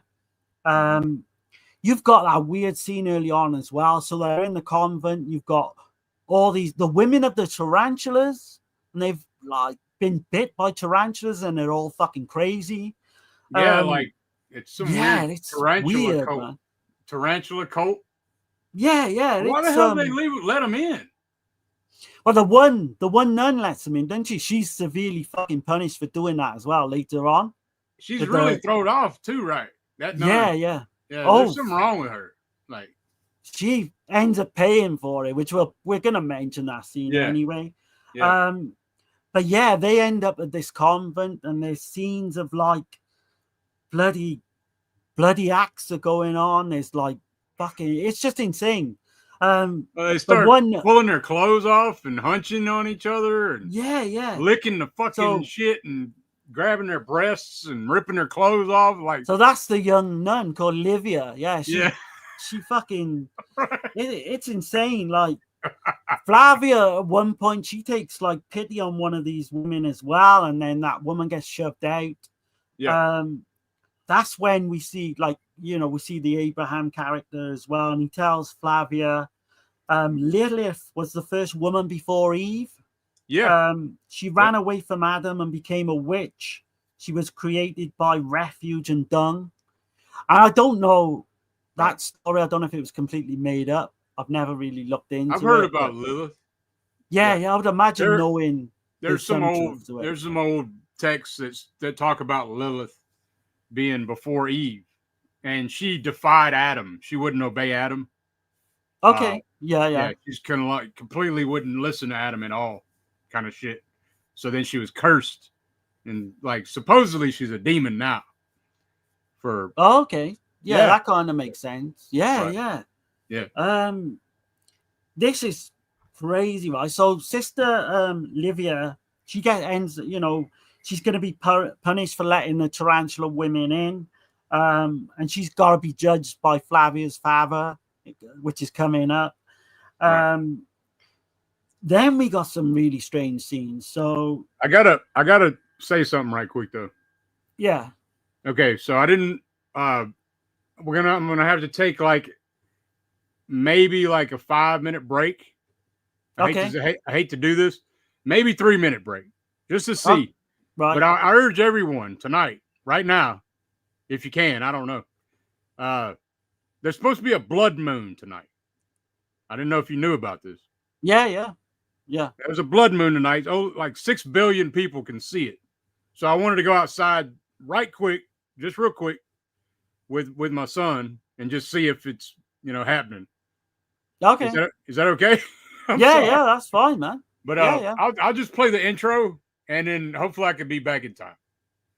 You're good, man. Yeah. Or what do you want to do? Play the intro, and then we'll have a quick little break, and then we'll be back in, like you say, 3 or 4 minutes. Okay. All right. Yep. Okay. All right, man.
All right, man. Hey, what's happening? Did you see anything? Yeah, it's the moon looks different. It's a full moon. It's very bright, and there's like a glowing ring around it. Really cool looking. Oh, okay. It's not blood red yet, though. So. All right. I went to have a quick look out the window, but I know that's not the same effect. I couldn't see shit, to be honest. See none? Okay. No. Not It's from where probably I gonna am. be a Anyway. little while. It's supposed to be between now and tomorrow, so it might be tomorrow when it happens. Okay. Yeah, it's so a it blood lasts for a moon. while. Yeah. Do what? It lasts for a while then. It's not just like a momentary, like an hour thing or something. It lingers, does it? I'm not real sure. I know it's like a full eclipse on the moon. It makes it blood red, kind of. Yeah, they say these things are like every so many years, but we seem to have fucking one every 6 months kind of thing, don't they? I wanted Grayson to see it, so I was like, yeah. I said, okay, well, I'll let him know. Plus, I could tell everybody in the chat. Y'all check it out. I see JB saying I'm in Pennsylvania, right? And it's a full moon, but it's not red. Yeah, same here. It's very bright and it's got like a ring around it, like an aura. Looks really cool. But anyway, sorry. Man. No, you're good, man. We lost some of the chat, but we lost some people, but it's all good. Hopefully they'll come back. Yeah. Anyway. There's some, like, going back to the film, man, there's some really gruesome shit. No, you're good, man. You're good. There's some weird scenes to come, you know. There's one that features a horse being castrated. Man. That's a real castration. Real. Sure. It really is. You can't fake that, man. Yeah, it's a real castration. Like, and that's for shock value. I mean, like, so you have things going on in here, man. That's like graphic torture, rape, castration, flaying. There's flaying going on. Yeah. Brutal massacres, like fucking. I'd say it's even rape revenge type genre, in that rape revenge part. Oh shit! Absolutely, yeah. I think this is like again a political, not so much political, but it's making a point of becoming a feminist in a way. Yeah, men are treating women like animals. They do. They treat the women like children almost. Like they do, man. You've got dogs, even the decadent Duke, with that servant girl in the pig-sized rape scene, which is fucking man. It is gnarly. But she does get her own back later on in the film. I will say that. Flavia asks a crucifix, why is God male? The Father, the Son, and the Holy Ghost, all male, even the 12 apostles. So there's that type of theme going on. Right. And kind of almost like a feminist role she's in, too. It is very, very feminist in a way. Like, and there is a debate, because it is the 12 apostles are all male. But there is a debate that Mary Magdalene was one of the apostles. You know. Okay. Yeah, I've not looked into like that deep with the religion. Right. There's a scene as well where Sister Flavia from earlier on in the film, she's pretty much tortured to death. Hot oil is poured over her. Oh man. Yeah. Gets her nipple sliced off at one point. They burn her nipples first, though, right? Yeah, it is. It's like they burn them with something, and then they cut them off with these fucking shears. And that shit look fucking gnarly, dude. And this is 74, right? Yeah. It looked pretty spot on to me. Like, holy shit, you know. Flavia's father is behind all this as well, you know. It is. You know, Flavia then literally becomes disillusioned with being a nun. I mean, I won't take it too much further, but needless to say, you've got the whole invasion of the Muslims with the Christians. She becomes, we can say she becomes the lover of the leader of the Muslims. Yeah. And then, kind of wackiness ensues pretty much. You've got the Sister Agatha character as well. But then it's like almost more of the same happens again, in a way. It is. It goes back and forth. So her position goes back and forth, really, between the Muslims and the Christians. You got that mad character, Sister Agatha, played by Maria Casales. Oh yeah, Crazy, man. fucking amazing. Yeah, great actress. She's pissing up at one stage, pissing standing up at one stage. It's just Right. funny. And But then then she she goes even, on like- to this. She mentions like she wanted to go to Italy to become the Pope, and the Yeah. two of them could literally go there now and become the Yeah. Pope. Yeah. She's so batshit crazy, man. Yeah, Yeah. Well, she also like at one part wants to get it on with her, Flavia, right? Yeah. It's completely out of left field, man. And this film is very violent and brutal in places that It definitely is. you Man. wouldn't believe, I tell you. Especially I won't say what happens, but the last scene. Gosh, damn. Yeah, man. You will I did. I was flinching, dude. I was flinching at that scene. Was you? It's worth, it's worth. It's like holy fucking shit. Like, This just one imagining that shit happening to you, you know? Right, yeah. This one is and I will mention like non-exploitation is not like my bag, but this is never boring, man. But it's a borderline horror film anyway. I would say this is more true to what happened though. Yeah, you're right. You know what I mean? Yeah, like it's not like sensationalized. I believe that all this type of shit really did happen, you know. I believe like there's definitely elements of truth to it. And this is a complete exploitation film. I mean, we see like male nudity at one point. We see a scene where they're all around this kind of dinner table, and you got people hiding in animal carcasses, and that's people real. being eaten. Yeah. That's a real animal. That's a real cow, right? That motherfucker jumps inside of. Like, gosh, damn. I mean, Sister Agatha rises from the dead at one point. It's fucking batshit, like all the way through. I'll put that in the intro. Yeah. I mean, there's a blink moment where you do get to see Flynn Bolkan kind of topless in one scene, but you've got to really, it's a blink and you miss it type moment. There's massacres, there's hangings of massacres of nuns, monks. We see all the bloody aftermath. But Dirk said it, and I won't give it away, that final kind of finale to this is fucking insane, man. There's a quote as well, a decent quote at the end of the film. I won't give that away as well. I don't really want to, give everything away. But no, I'm definitely not going to mention the last what happens at the end. That shit, holy damn. All I can say is gorehounds will probably love that scene. I would say. If you're squeamish, I'd say just get ready.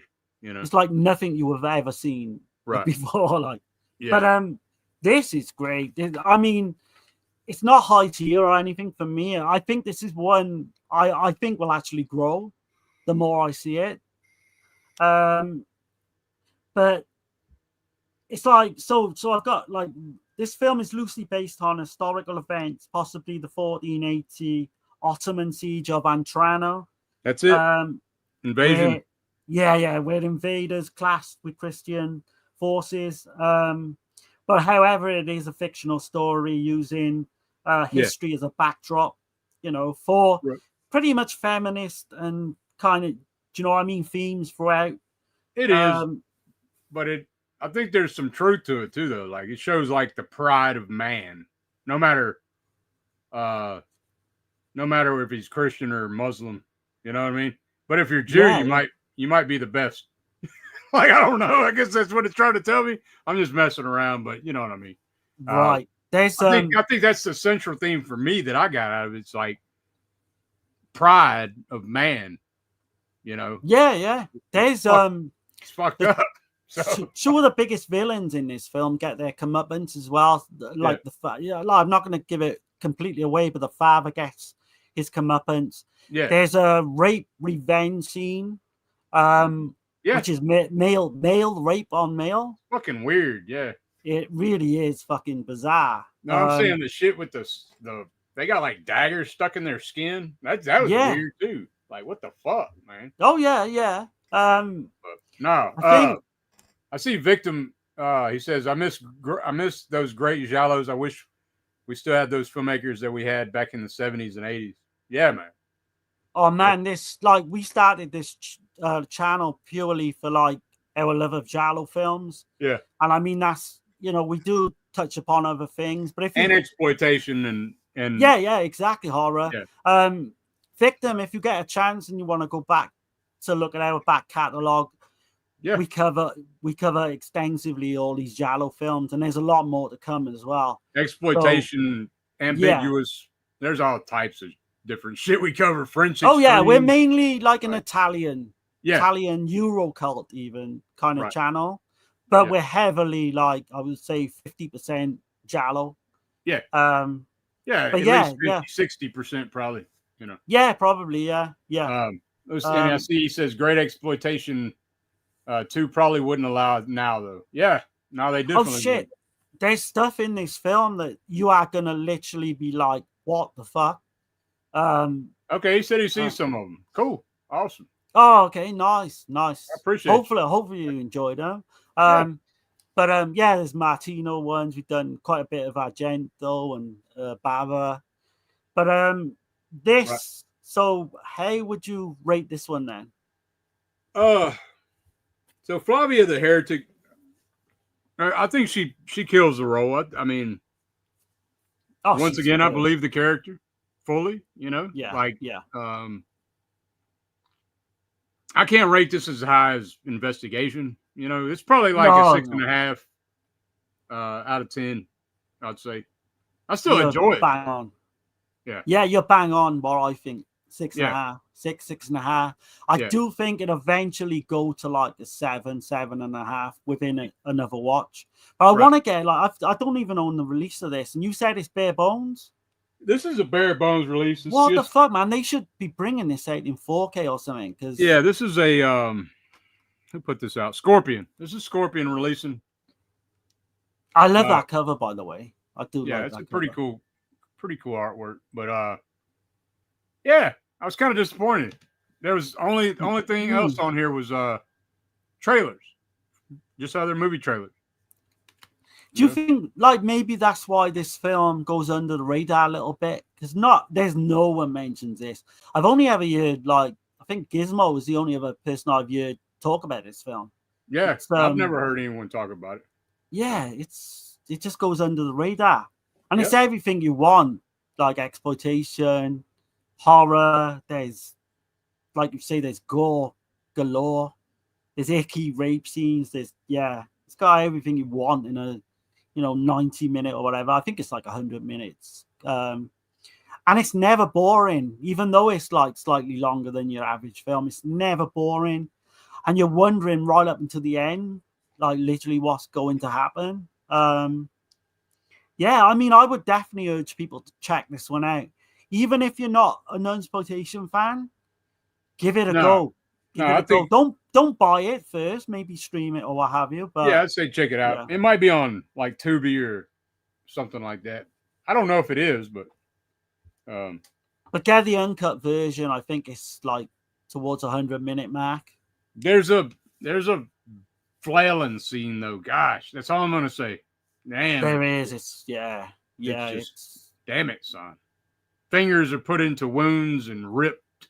That's all I'll say. But it's insane the gore in it in this. It's just you're watching it and you're thinking, what the hell is gonna happen next? Like, I mean, you see a guy grab. You see a guy grab another guy, and there's like this spike, right? And he you see what's been. I mean, it don't show it, but.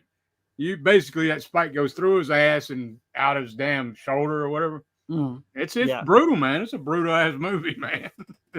It really is. Like, I every so often you get like a little gem that goes under the radar. I think this is probably it. Yeah. But yeah, I urge people to check this one out. Yeah. Well, yeah, man. I see Jonathan's in the chat. Hey, what's up, man? Okay. Hope all's well with Jonathan, man. What's going on, Mr. Bombastic? Yeah, hell yeah. Hell yeah, man. Let's see. He says, victim says, I watch a lot of you horror creators. Okay. There's probably a nice handful of good, real horror creators out there. I appreciate it, man. Appreciate you. Yeah, thanks, man. Yeah, I'm the same. We're the same. Me and Dirk, we watch a lot of other people's stuff as well. I've been real busy lately, but like we get on Mr. Bombassi. He's over there visited by Voices. Like we'll be over there with him probably not too long, doing some region free stuff and do the Dead End Drive-In. Of course, we're on Dead Pit every other week on the Eurocrypt. And, I mean, you can like see me as well if you want on Black Love Reviews, and we do a podcast with Chris as well. So we're out there, man. Like you say, I appreciate everyone checking us out. We gotta get Jonathan on at some point. Yeah, we gotta get Jonathan on, man. As I know, I remember the last time we spoke, he started to watch Italian films a bit. So maybe. Yeah, he was watching Zombie 3, I think. Shit. Yeah. Here's a film for you. Jonathan says, just sitting in for the evening. Good to see y'all. Always a pleasure. Well, always good to see you, man. And you, man. Appreciate you. 100%, man. Yeah. Okay. Awesome. He said, I've seen it too. Okay, cool. Nice, man. But yeah, so I guess we're going to get into the last one, right? Yeah, talking about exploitation as well. This really is. So we're talking about this movie called Terror.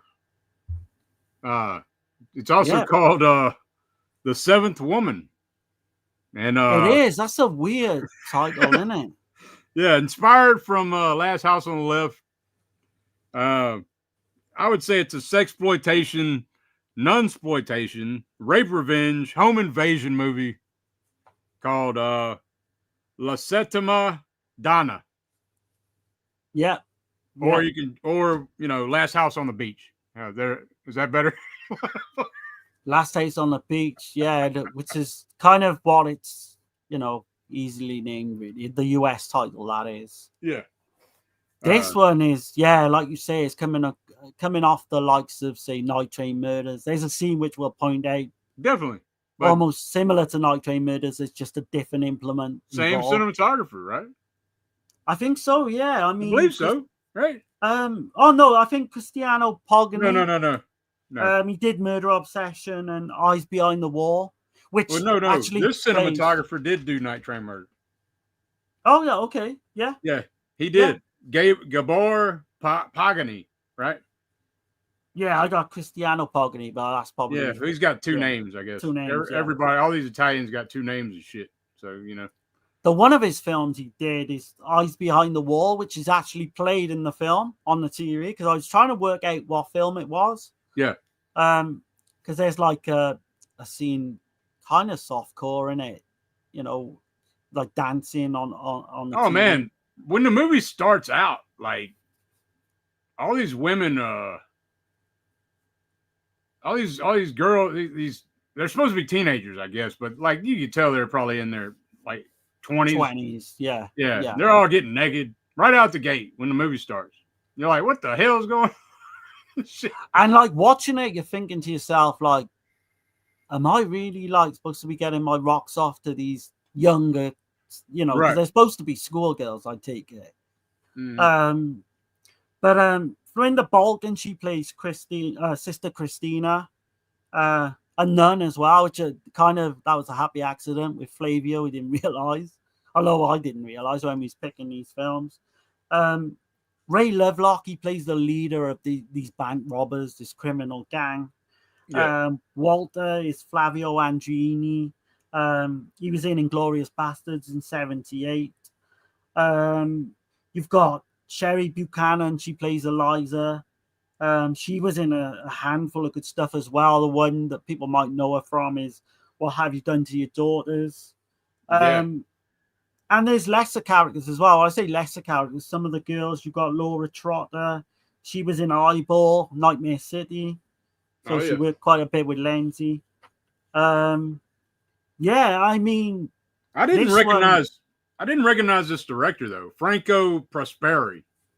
So I was looking at his filmography, and I've seen he did some parody films, like a film called Gunnin' King of the Barbarians. It's like a parody film of Conan the Barbarian, I guess. You've got to be careful because there's two like Franco Prosperi that were directors. Yeah. This guy though, apparently, he was like his main thing was documentaries. He used to he shot a lot of documentaries. Well, I've seen that he did some Poliziotteschi, right? Meet Him and Die. Okay. It's got Ray Lovelock in it, which makes sense. Yeah. He would be in that. And then it had another film, Deadly Chase, another Poliziottesco in 1978. And then that's got Luke Miranda in it. So I haven't seen either of those. No, I've not seen them. I want to see them. Yeah. Right. And but yeah, I'm blanked out on Franco Prosperi, man. I've never seen any of his stuff until this one. I've seen him pop up in I want to say like one of Ercolani's books and that, but not like a proper kind of segment on him. But he pops up from time to time, with all these different Italian directors. This one, so the opening to this is so fucking unique. We see this bank robbery, but we don't see all we see is their feet. Yeah. Which you don't see what happened. Which is brilliant.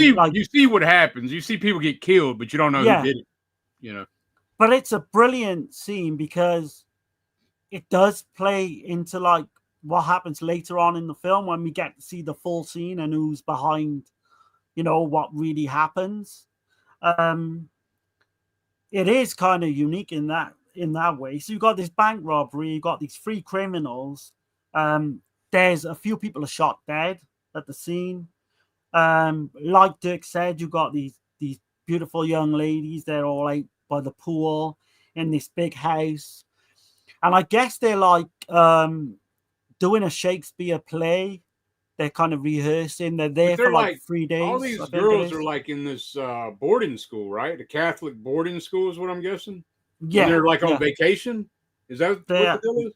Yeah. They're kind of on vacation for 3 days where they're just rehearsing and learning and all that. With Sister Christine getting naked as you do. There's that as well. Yeah. There's a lot of naked stuff in this as well. Yeah, swimming, sunbathing, nakedness.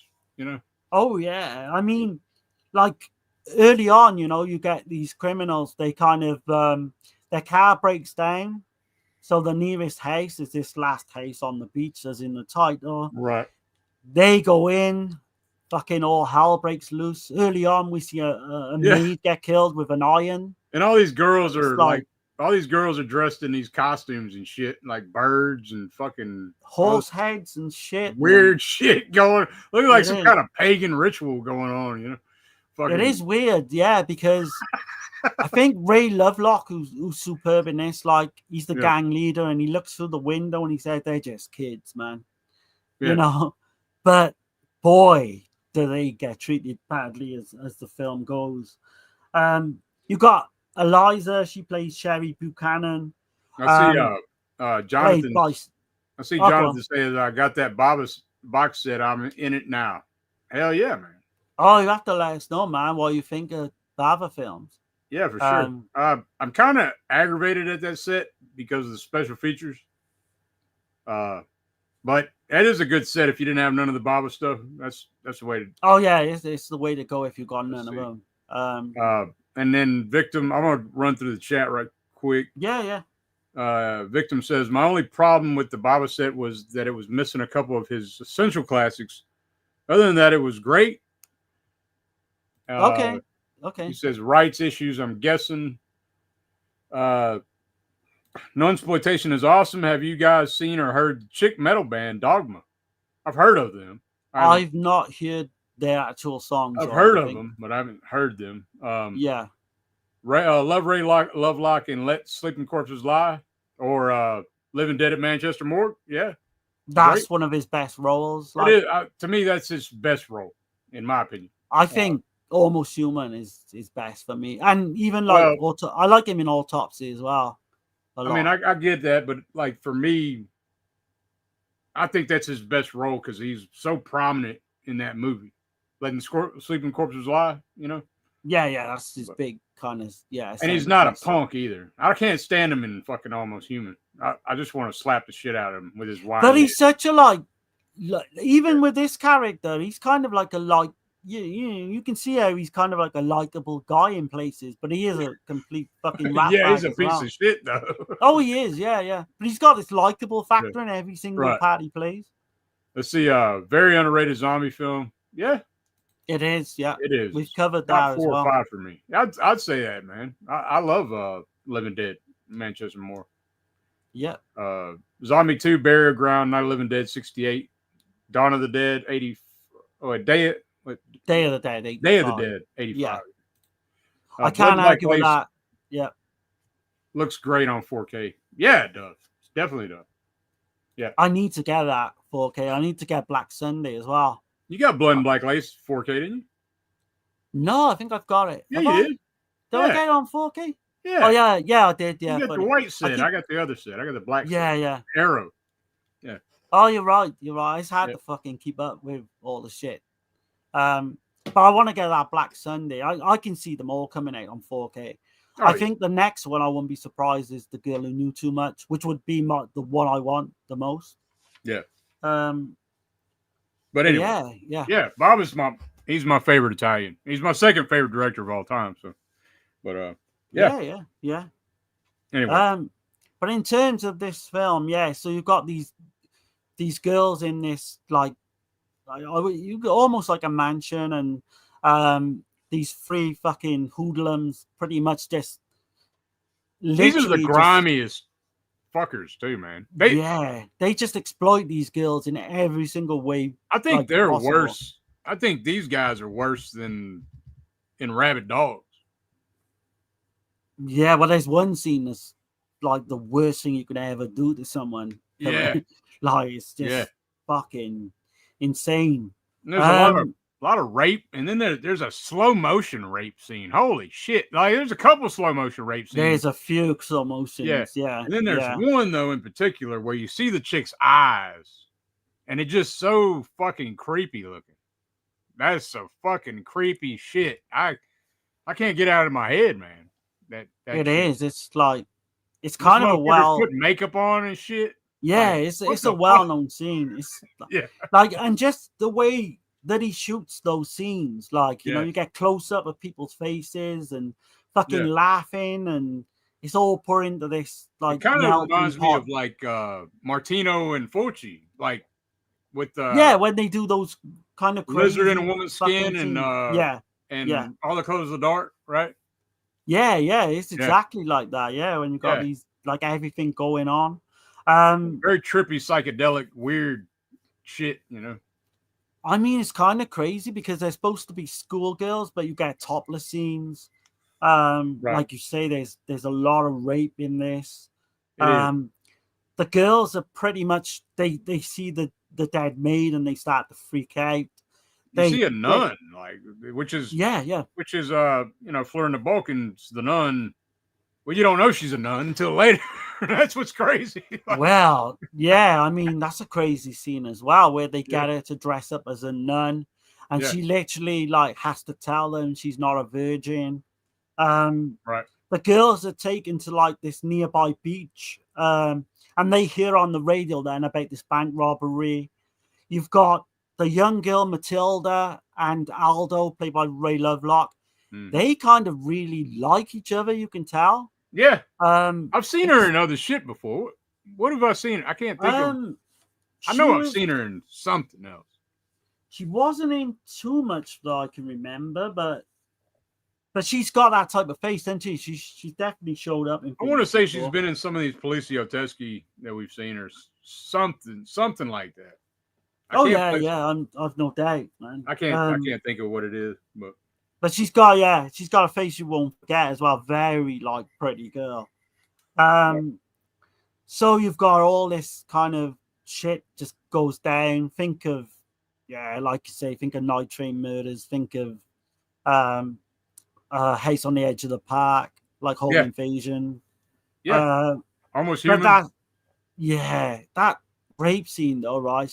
Features, because we will say, like, because you got to mention that scene. It features a piece of wood being inserted into A long piece of, like a walking yeah. stick. Let me just say that. And they don't just like play that scene for a couple of seconds. They fucking linger. It lingers. Man. They linger on that shit. It's pretty rough. It is pretty brutal, I will say. Yeah. If you're and squeamish to that got, kind of shit, I'd say. Yeah. You know. The thing is, you've got Night Train murders where they use a flick knife to deflower a girl. Right. This one takes it a step further with a fucking log, a piece of wood. But yeah, it's pretty thick. They pretty much humiliate Sister Christina as well. They get it at the dinner table. One point. Yeah. They get to strip off and dress up as a nun, like Dirk says. Mm-hmm. But I don't want to give everything away for this. Yeah, no. But needless to say, there's a lot of twists and turns as the film goes. I was and the violence kind of gets ramped up, doesn't it, as you go? Oh yeah, it does. And there's a revenge element to it as well, because these guys, it definitely makes you hate them. It does that. It makes you want to kill these sons of bitches for the shit they're doing. So it does. And I'll say, I was reading like that this might have inspired Quentin Tarantino's final scene of Death Proof. It definitely inspired. I wouldn't even say might have. It is that scene. Right. And that's done in like slow motion and without, if you've seen Death Proof, you know what they're on about. And I mean, we can mention it, like Dirk's mentioned it, but the girls kind of get revenge on the Aldo character and they beat the fucking shit out of him. And it is literally Kurt Russell's character is Aldo, Yeah. I think like Tarantino, without a shadow of a it's no secret that he was a fan of these films, so right. He love that final scene. He had to see them all, in his mind. Oh yeah. He's seen fucking. I've no doubt he's seen. No doubt. He's probably seen everything at this point. Yeah. But I think to me that's a memorable like ending scene. I love that. But it does have some of the stronger rape scenes I've ever seen. It's a weird film for me, right? Because to me, in some ways, it's not as extreme as, say, Night Train Murders, which I think is a more kind of grittier film, if that makes sense. But then you've got some scenes of violence, which is more than Night Train Murders. It's a weird one. It does some cutaway stuff, too. Leaves shit to the imagination. Yeah, that's what I'm trying to say. Probably is a little bit more of that in this one. Sometimes that's more effective for me though, because it's in my mind the way it does it. Yeah. I guess like this didn't do that well, like in the cinema. No, this wasn't like no big blockbuster or nothing. I think weird seeing Lovelock. Go on, you go. He's like an Almost Human. He's not this kind of character. In Almost Human, he's kind of like. He's more of a more passive.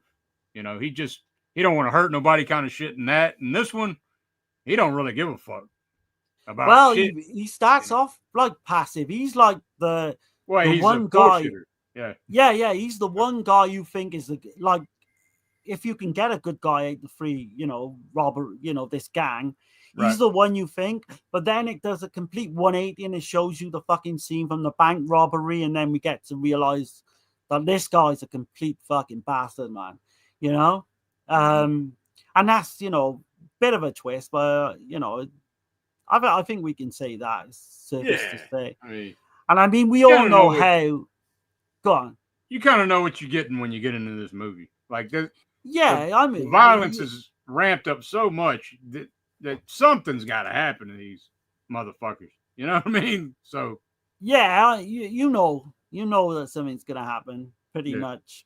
You got the guy with the leg as well, and that becomes infection in his leg, and he's trying to rape a chick, right? He does while he's got this infection in his leg. Yeah. It's fucking crazy, man. And he's got the walking stick with a piece of wood which he uses. Yep. In ways you shouldn't fucking use.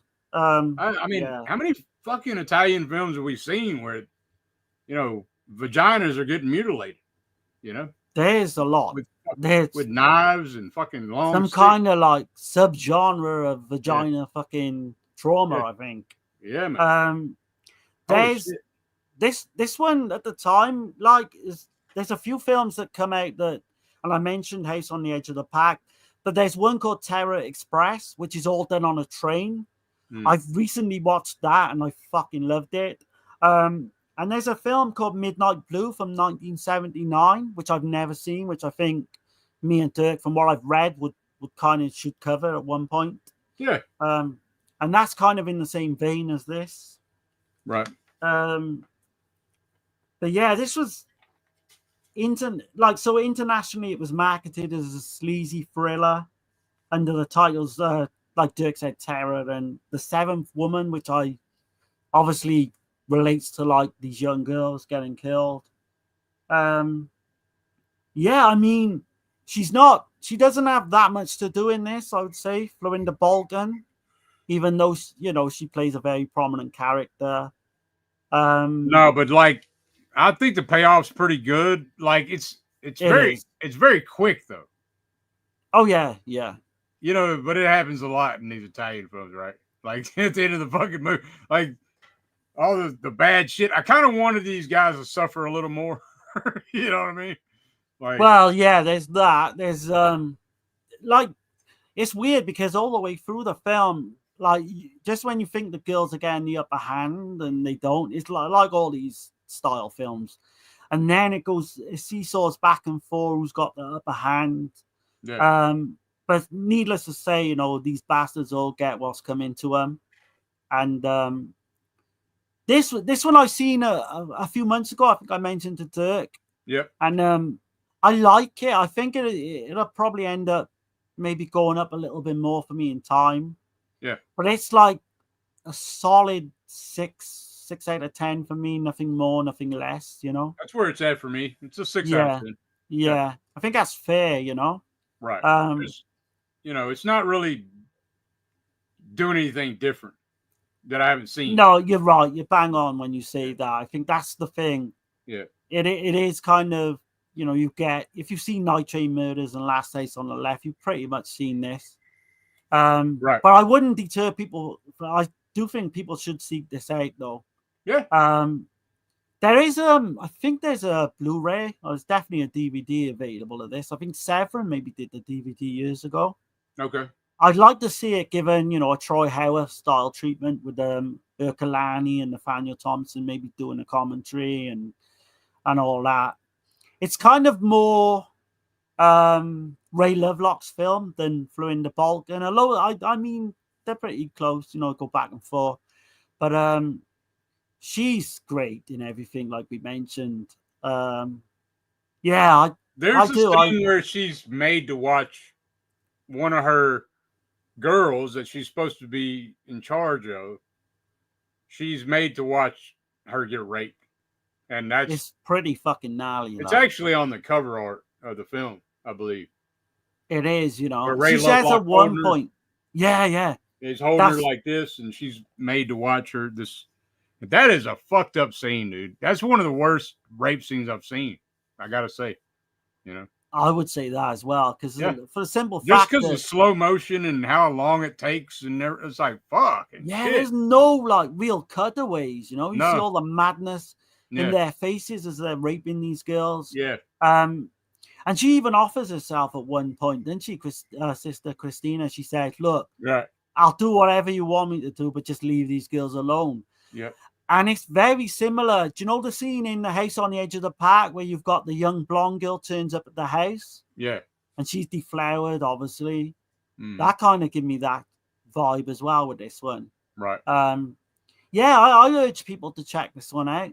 I would say though, like, if that kind of stuff bothers you, you don't have to watch it. That's all I'm gonna say. Oh no, this is not for everyone. I mean, you need to like Last House on the Left and films of that style to get anything out of this. It's very fucking strong. I see Victim. He's saying Martino is another one that should get more love. Yeah, we have covered Martino pretty good. Man, we are on them. Like, Martino's my second favorite director. Right. Well, it's close with Fulci actually for my second favorite. And then Suspicion and Locked Door are great. Man, you've got to think The Strange Voice of Mrs. Ward, fucking Is Torso. he talking about Suspicious Death of a Minor, maybe? Yeah, and he's talking about Vice. Your Vice is a locked room. Your Vice is a locked room, and only I have Yeah. the key, which Victim's never been in here, but that is my favorite Giallo. I've said it, I don't know how many times on this channel, but that is my favorite Giallo, period. So that's close. Like that and Torso are kind of close for me, which is his best film. Torso has talked a lot. Yeah, definitely. Torso was a fucking masterpiece as well, I think. Rape Revenge is most effective when the villains are interesting characters. Yeah. Yeah, completely. Yeah. You've got to get to know the characters for them to be effective. I agree. Run Bitch Run is a newer effective rape revenge, very low budget though. I've heard about that one. I haven't seen it though. I've not heard of that one. Yeah. Christmas Cruelty is pretty rough as well. That's the Norwegian slasher, I think. Yeah. Right. Yeah. What's your thoughts on Barbara Boucher? We have covered Barbara Boucher, and I love her, man. She's one of the Giallo queens, man, for sure. Top 5. Man, she's amazing. You've only got to see. 5. Yeah. You've only got to see the scene in Don't Torture Duckling, and I think everyone falls in love with her. I would say even not it's not Giallo, but it's Poliziotesco Caliber 9. Yeah, that's one of her best roles. Yeah. Cry of the Prostitute is another little known one. That's a great one. Which she gets. She actually kind of gets raped in a carcass of a pig, which is pretty fucking crazy. Yeah. You've got Amok. I think she's in Amok, and she is Red Queen Killed 7 times. Yeah, we just covered that one. She's an amazing actress. She's definitely top 3 or 4 for me. I would say check out the review we did with Ian Urza recently with Red Queen Killed 7 times. Evelyn Comes Out of the Grave. And what's the third one we did? You remember? That was Emilio Miraglia. Yeah. I can't remember now, the third one. Did we do Murder? Was it Murder Obsession? Murder Obsession. Yeah. So Ricardo Fredo. Yeah. She's great, man. Barbara Boucher. But we're gonna be doing another Barbara Boucher probably at some point. Yeah, definitely. We got to get to Resolve Neri first, though, I would say. Yeah, which we did kind of have that planned at one point. We had that planned at one time. But, we watched like a dozen films in a week. We watched a lot of shit, and then plans got spoiled because whatever life happens, and But tell us if you want us, if you like us doing these spotlights on certain actors, actresses, directors. Chuck ideas out there for us as well. Genre of film.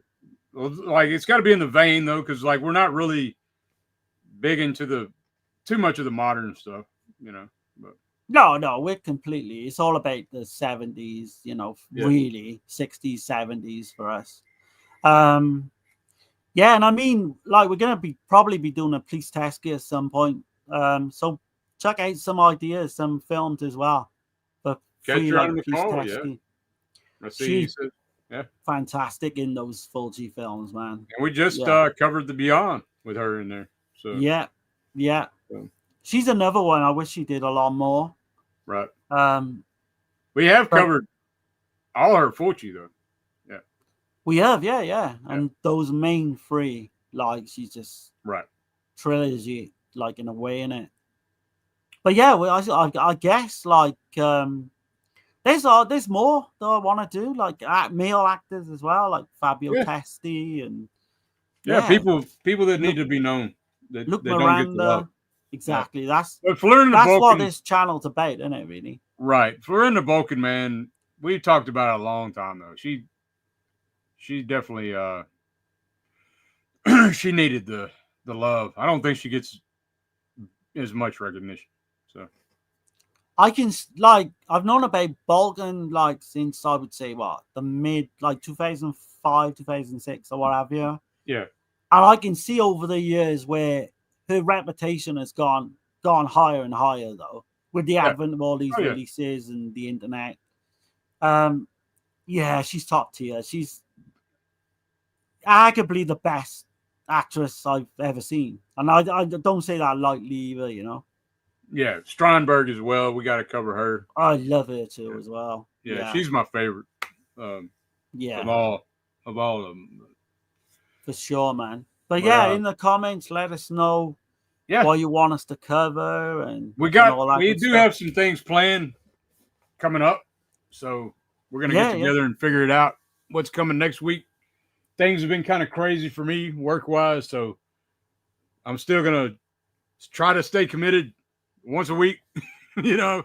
But I mean, like sometimes family stuff gets in the way, you know. Yeah. But But we're I did gonna make it try happen and do today. a show. It was kind of cutting it close, but we still made it out.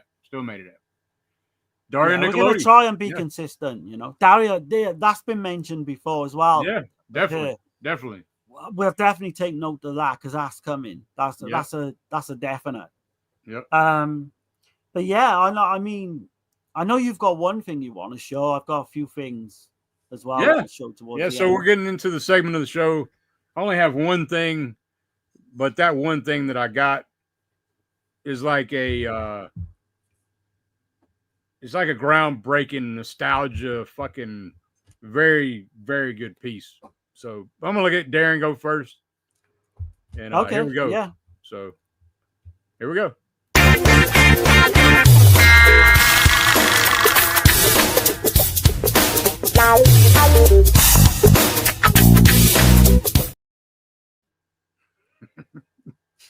I always love it when you do that. But yeah, here you go, man. So yeah. This is our recent pickups, yeah. There we go. So I had a package off Dirk early on in the week. A couple of things that I bought that you can't get in the UK, and he's chucked in some extras along the way as well, which I thank him for. Kind of like a birthday treat. First up, which I was stoked that I was like, shit.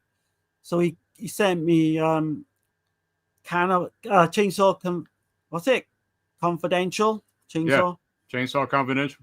Which is pretty much out of print and hard to get hold of. So, certainly in the UK. Mm-hmm. I can't wait to read that because that film's always going to come up in streams and stuff. Yeah. This one I've never seen, The Autopsy of Jane Doe. So I'm looking forward to checking that out. It's a creepy little film, man. I've heard good things, see, all the way through with this one. So yeah. That's a creepy one, man. This one is, I've been wanting to watch this for the longest time. Uncle Bill, literally from Dead Pit, go and check those guys out. Yeah. He loves this film, Sorcerer by William Friedkin. Yeah, man. It's a great film, dude. Yeah. Fucking blown away that you sent me, this version of it as well. Right. Completely brand new Criterion. Yeah. Right. Yeah. And that price tag on there is $50, man. Yeah. So yeah, I can't wait to watch. That's just getting the time. This one I've seen before and I love, Carlito's Way, Al Pacino. It's a De Palma. I know you like De Palma. Yeah. I can't wait to check it out again because it's been a while, but I remember really liking this one. Yeah, I know you're a fan of De Palma, so Oh yeah, 100%, man. This is one that when I watched it first time round, I wasn't a massive fan of, but now I've seen The Brood, and it I think I'm gonna go back to this one and love it. So this is Videodrome. That's the Criterion. That's the one I have. That is my favorite Cronenberg of all time. So I'm starting to get really into Cronenberg at the moment. He's never been in my top 10 even. Right. So yeah, I'm gonna give this another kind of rewatch and see how I feel about that. Okay. This one I sat on it and I thought, fuck it, I gotta get it, man. It's the Michael Felcher's Red Shirt Pictures release of. And that's the one that everybody fucking wanted, the cover C. That's the one. Yeah. When Dirk said he still had this, I was thinking, shit, yeah, I gotta get it eventually anyway. Yeah. And this I couldn't get in the UK. They don't ship to the UK, but we're gonna be covering these like sets. There's two of them. Bravado Giallo. Yeah, man. So expect us and Kenneth as well. It's a good friend of the show to come on for that. Lamberto Bava. Yeah. So we got two big box sets that I'm guessing will come before the end of the year at least. Like Doom Movie-thon, Richard would say, Lambava Mo Better. Oh yeah, he was the one who brought up he's the one that christened Lambava, which is Lambava, yeah, that come from him. I can't take credit for that, but I use it. I do use it, but I still got to say his name when I do. But so, that's what I got. Yeah. Okay. Yeah. Awesome, man. Hell yeah. Oh yeah, great pack. Glad everything out there safe, man. So this is one thing, man. This takes me back when I was probably 6 years old. You know what I'm saying? Like, okay, it's the one thing that I got this week, but it's a pretty big deal for me. So here it is. I just picked this up, and this is the VHS copy, which I don't really collect VHS, but I made the exception. This is the cover I remember too. Holy shit! Let me take this out. So I got it in the protector. Shit. I don't know. That's the cover art I really like as well. That's the one I remember back in the video store days, man. Was this right here? I don't know. Is that showing up? That's better, yeah. That's what I remember when I was a kid, and I had to rent it. And you don't have to say how much you pay for it, but that can't be cheap to get that. It wasn't cheap, but I got a pretty good deal on it, I gotta say. Okay. Yeah. And this ain't the very first edition. This ain't the Wizard video. I think that's the one that's worth the most. This is the one I remember though, back in video store day. So yeah, I was really hyped that I've seen this. And it's a previously used copy, but and didn't you say something about you're gonna get like an old style TV and you're gonna set up with a video? Yep. That's the way to watch Texas Chainsaw. It's great that we watched the second sight version, right? But every once in a while, that's a film that you need to watch like gritty, like fucking on VHS or something, right? You know. And I will get, other films that they deserve to get. I gotta get. I've still got hundreds of VHS. I can't wait to show them off. Actually, I screwed up, man. And when DVDs come out, I got rid of all my VHS like a dumbass. You know what I mean? Oh yeah. But, I mean, the space, man. The space. That's what it is. That's what it came down to. I'd love to be able to show off mine, man. Right. I got some rare shit, like slasher wise, more than anything. But yeah. Right. Let's see.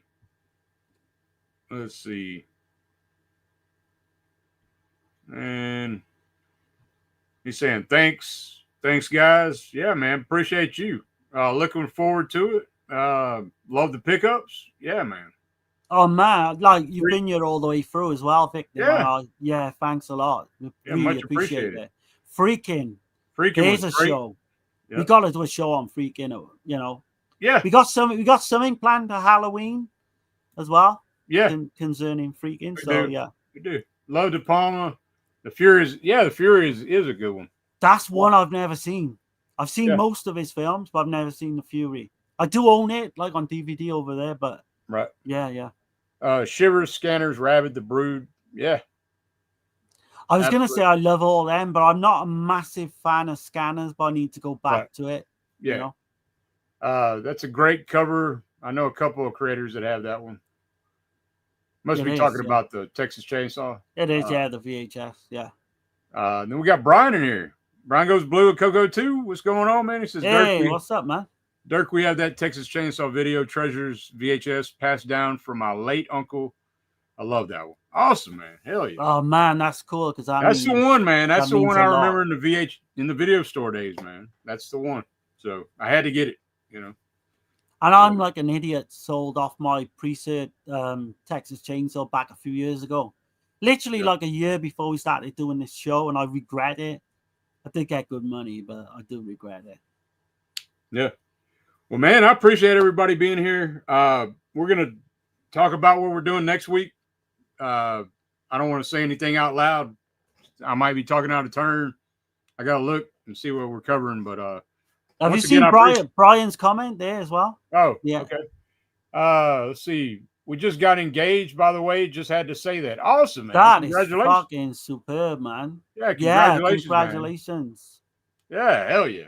That's awesome, man. You know, they're the couple that'll be forever. You know, it's kind of like me and Tasha. You know. Yeah, you can tell their chemistry, can you? Right. Yeah. Yeah. Congratulations to both of y'all, man. That's awesome. Yeah, definitely. Let's see. Texas said I had that poster of the cover on my wall in high school. Hell yeah, man. Hell yeah. Shit. What would you give to get that back again? And Scratch says I still collect VHS. There's so much that's stuck on the format still. Yeah. There is, yeah. Congratulations. Yeah, absolutely. Brian and Coco, man. Thanks so much for that reaction, guys. Yeah, dude. Yeah, that's fucking awesome, bro. When you know some people are meant to be together, and we've seen your videos, and we can tell, you know, you've got such a great kind of rapport between Yeah, the two man. Like, I don't think I've ever seen y'all spat about anything, dude. Like, y'all no, you seem to and be y'all on the same kind of- level. It's like y'all yeah, for sure, man. both like laid back. Yeah. And again, people go over and sub to Brian Goes Blue and Coco too. Definitely. Great channel. And Show Texas. off a lot of good additions and that. Yeah, y'all sub up the Texas channel as well, man. He does some great watch-alongs. Yeah. Brian and Coco do a lot of theater reactions. They go to like a lot of the newer films and do a theater reaction when they come out. Great stuff, man, over there. They do it all, man. They do pickups. They do, like cinema reviews. No, yeah. And Victim saying, great stream, Dirk and Dare. I appreciate you, man. Appreciate you. I hope you come back, Victim, because it's like we like your comments, man, because we know you pretty much you're hardcore into these films as well. Right. And Texas, but it wouldn't be the same without Texas in the stream, man. Yeah.